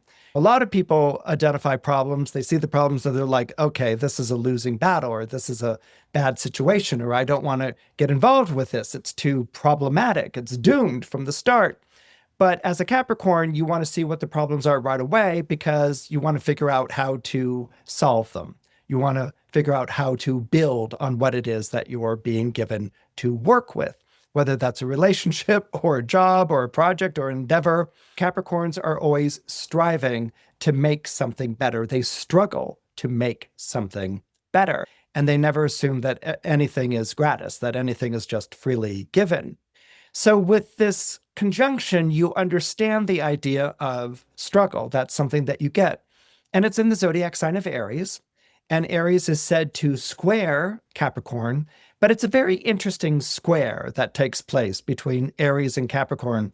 Aries and Capricorn get one another because basically they're both ruled by malefics to begin with. Aries is ruled by Mars. Capricorn is ruled by Saturn. So they get what that's like to live with a malefic planet governing your life.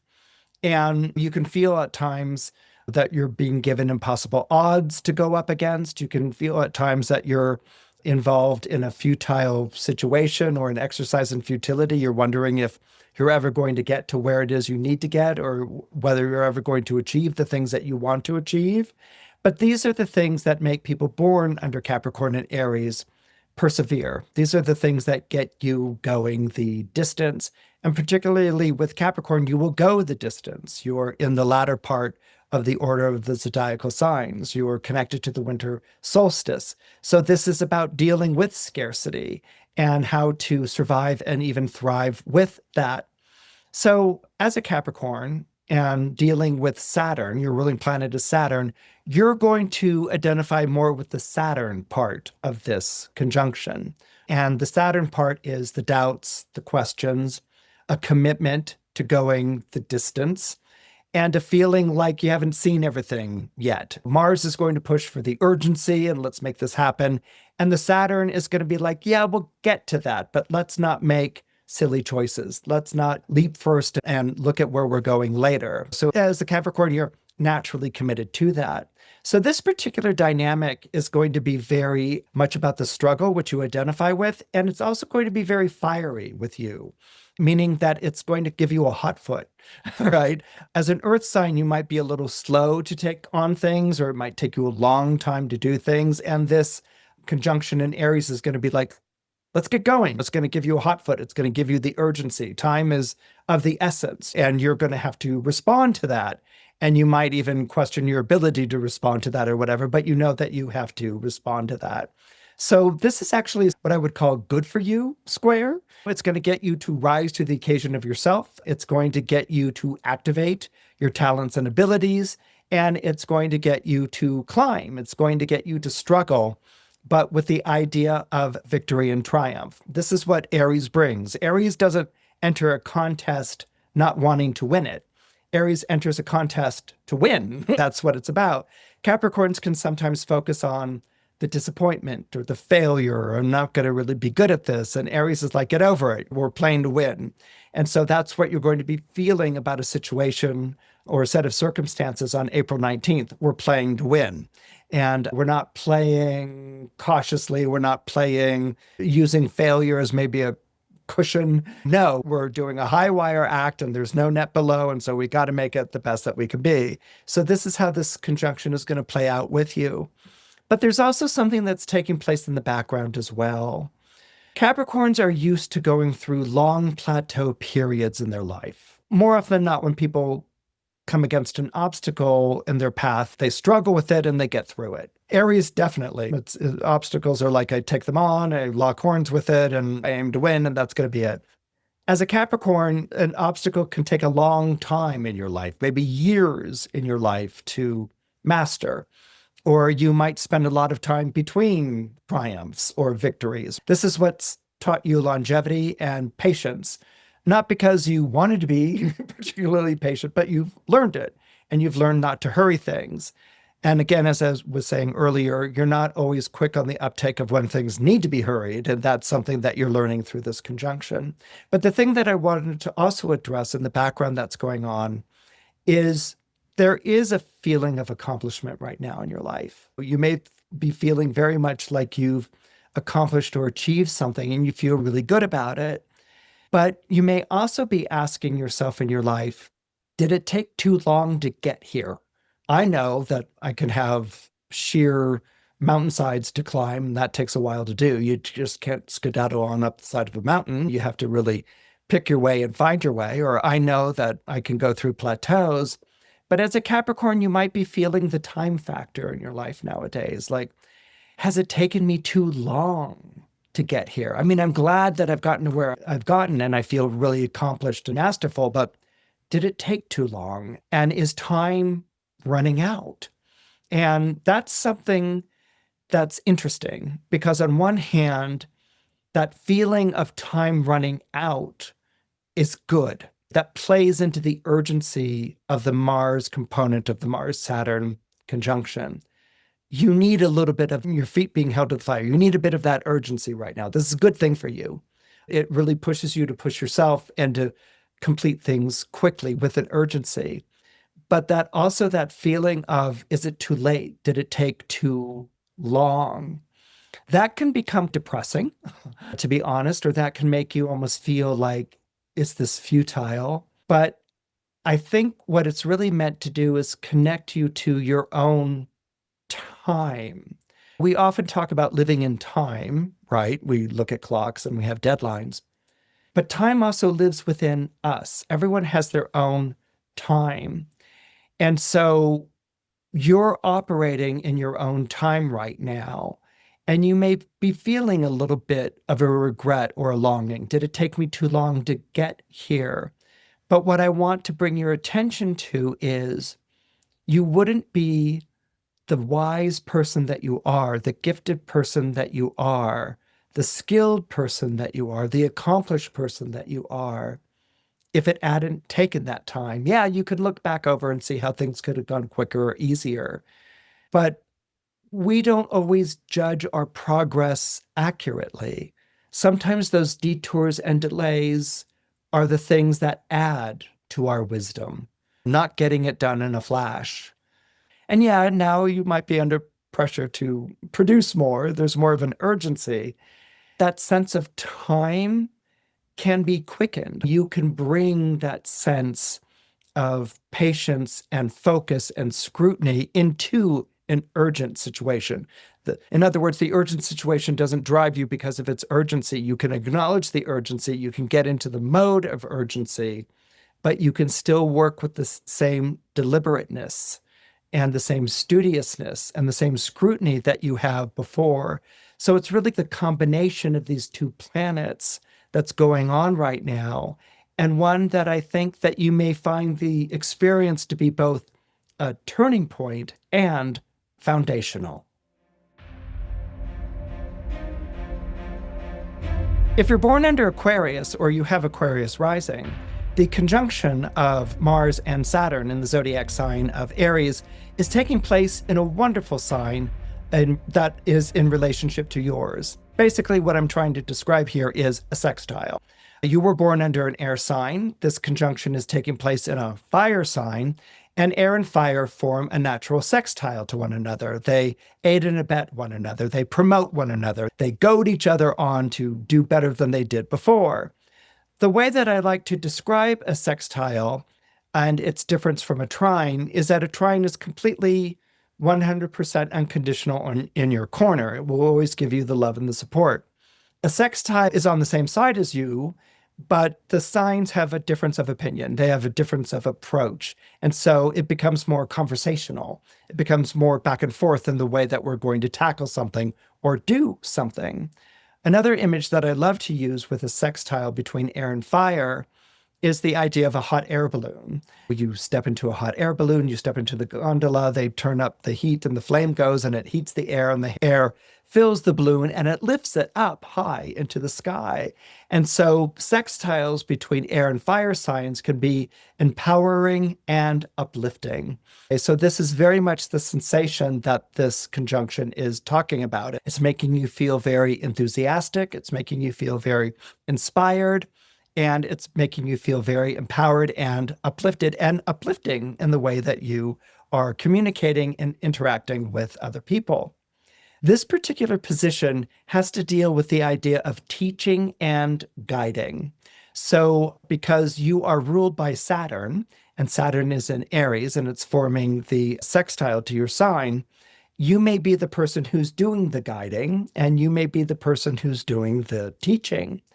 And what you might be experiencing here is that you have this curriculum in mind, you have these things that you want to teach people to do, just the guidance, and you're really all kinds of excited about doing this and sharing this with people.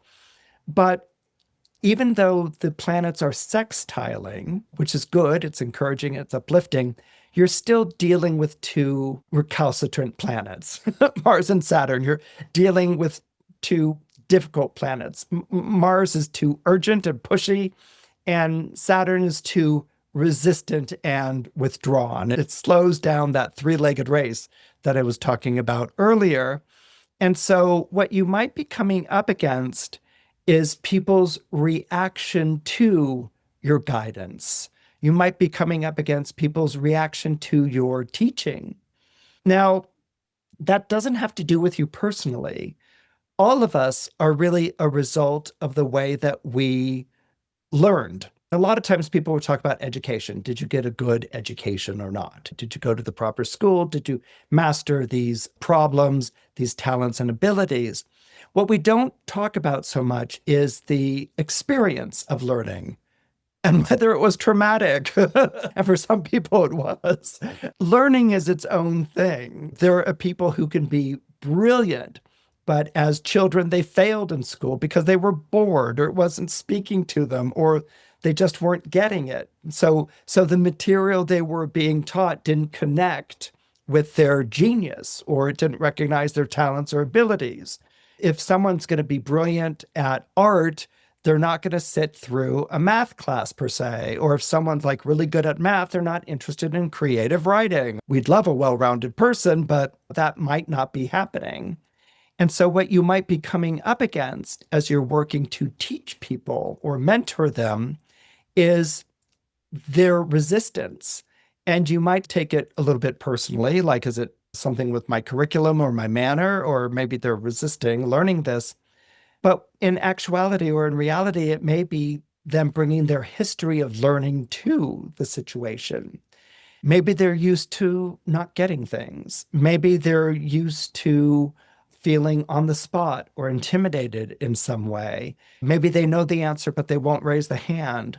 Or maybe they're the type of person who learns by making things much more difficult than it needs to be made.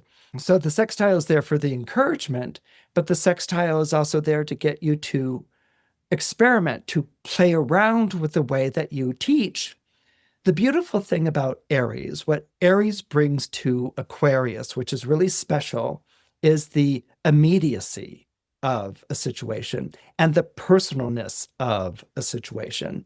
Aries is very much about an individual and the urgency and the call to be an individual, to be the best that you can be. And Aquarians have a tendency to be more group-oriented or more collective-oriented and don't necessarily see the person. They see the people, but they don't necessarily see the person in the people. And so what Aries does is that it brings the immediacy, the urgency of an individual. It's saying that you can't deal with this collectively. You have to deal with this one-on-one, person to person. Each case is unique. And so what that does is that it brings your vision from the bird's eye view down to the one-on-one view, where you have to reach out to someone and help someone to grasp the concepts or to make the concepts their own. through their own particular practice. So I see this period of time of the Mars-Saturn conjunction being wonderfully stimulating for you, realizing that, okay, not everyone's going to fit into what I have in mind that they should learn, that I have to break it down to people individually, one-on-one, and make it specific or unique to that person.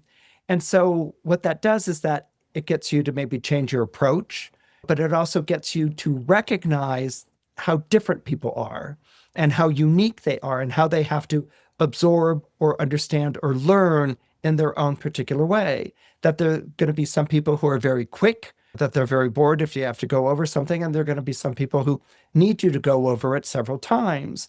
And the fact that you can multi-platform like that, Aquarius is very much a zodiac sign that operates in multi-platforms. The fact that it's going to push you to do that, I see as being a very stimulating and a really positive thing for you. So at first you might feel a little bit taken aback, but if you see it more as how do you make it unique to each person that you're teaching or guiding or speaking to, I think you're going to find this tremendously enlivening and very exciting and something that is teaching you things about yourself and your delivery that you never really understood before. And it gets you to connect to people in different and unique ways. And connecting to people in different and unique ways is something that stands at the heart of Aquarius.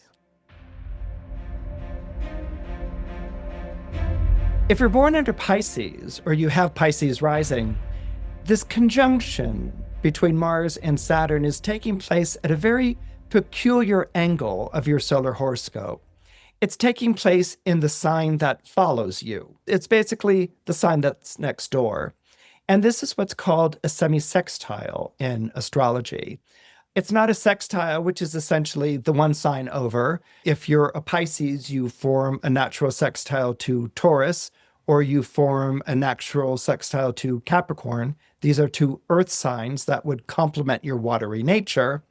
But if you've got a conjunction taking place in Aries, that's in the sign next to you, but it's not your element and it's not something that you see. It's a conjunction that you feel, but it's not something that you see. It's not something that you can relate to.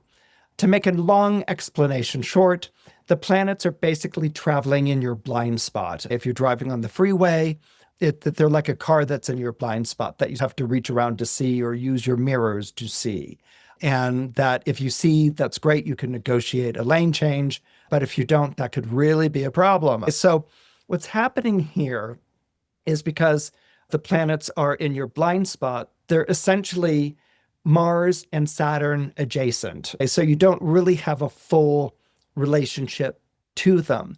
You can feel Mars pushing and you can feel Saturn insisting, but you don't really get a clear idea on what they're pushing for or what they're insisting on.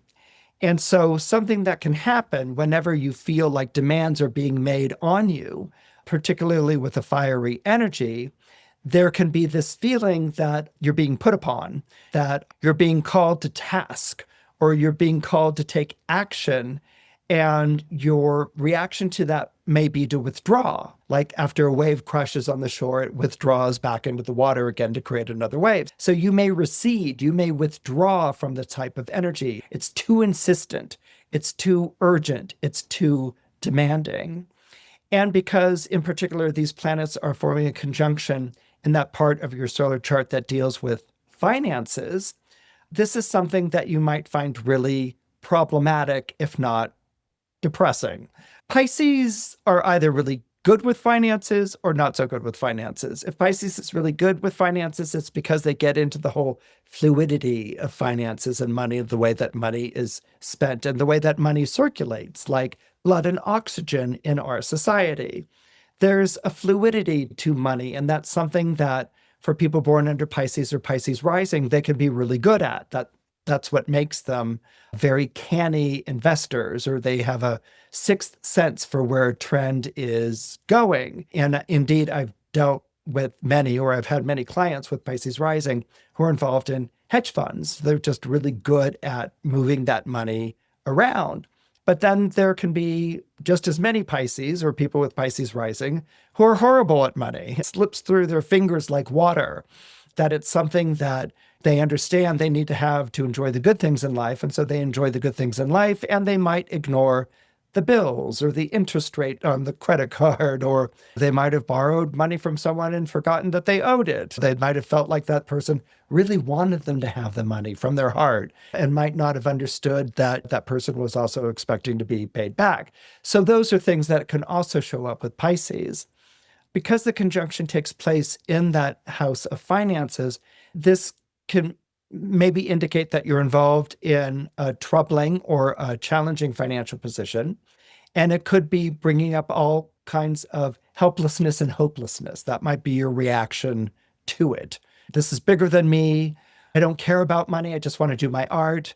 It could just be something that might bring out your biases, your prejudices about finances. Oh, it's something about math and rational, and it's not creative, and it's dull, and it's tedious, and I just don't want any part of it.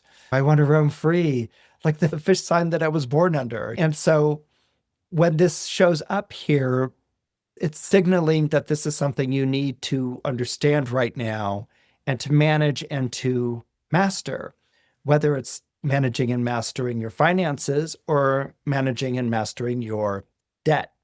So Aries isn't going to let go of that. And Saturn's there for another 2 years. So it's really going to insist that you understand this. And the thing about Saturn is at first it can make you feel overwhelmed. You can have anxiety or doubts about things. And so that's what you identify right away with, the anxiety and the doubts and the hopelessness and the helplessness. And I just can't do this. Can someone else do it for me? What the Aries component is that Aries wants you to learn this for yourself so that you can take care of yourself. It's like, I often refer to Aries as the coach dad. They're the dad that's teaching you as a 3-year-old how to change a tire in the middle of the night, like so that you're not by the side of the road and a victim. Well, that's a great idea, but you're talking to a 3-year-old or a 6-year-old and trying to tell them how to change this tire. But the insistence of Aries is that you take care of yourself. You manage this for yourself so that you're not victimized. You're not vulnerable. You're not left by the side of the road. You're not left in a situation where you're hopeless or helpless. What I'm trying to demonstrate here is that Saturn will sit there as you go through your different reactions for why you can't or won't do such a thing. And it will sit there usually as a problem, okay, that you have to take care of. And it gets to a point where you can't ignore it anymore or pass it off on someone anymore, and that you actually have to learn how to do it. And that's when Saturn clicks into place. It's like, okay, now we're ready to learn how to do it. So let's learn how to do it. Saturn teaches through tedium. Saturn's not going to back off or say you're off the hook. It teaches you through tedium. The problem keeps coming up again and again. And the more that it comes up, the more that it breaks down your defenses or your tendency to procrastinate or delay or give to somebody else to take care of or be in need of being rescued, it's going to break all that down, and you realize you're the one who has to change the tire, okay? Or you're the one who has to master this situation. So that might be the process that you're going through right now, and it might be torturous and it might be tedious. But the reason that you're going through it is because you can master it. You have the ability to do this. It's not something you want to do, but you have the ability to do this. And the reason why you're being faced with a crisis or a problem right now is because it's the crisis and the problem that's going to motivate you to finally master something that probably should have been mastered a while ago. But what you get on the other side of this is that this will no longer be something that feels overwhelming. You will no longer experience that hopelessness. You will have the pride and the confidence and the capability of having mastered a situation that has bedeviled you for far too long a period of time. If you enjoyed what you saw, please press the like button. It helps more than you know. If you could subscribe, that would be wonderful. I've had such a wonderful time visiting with you this week, and I can't wait to get together next time on Christopher Renstrom Astrology.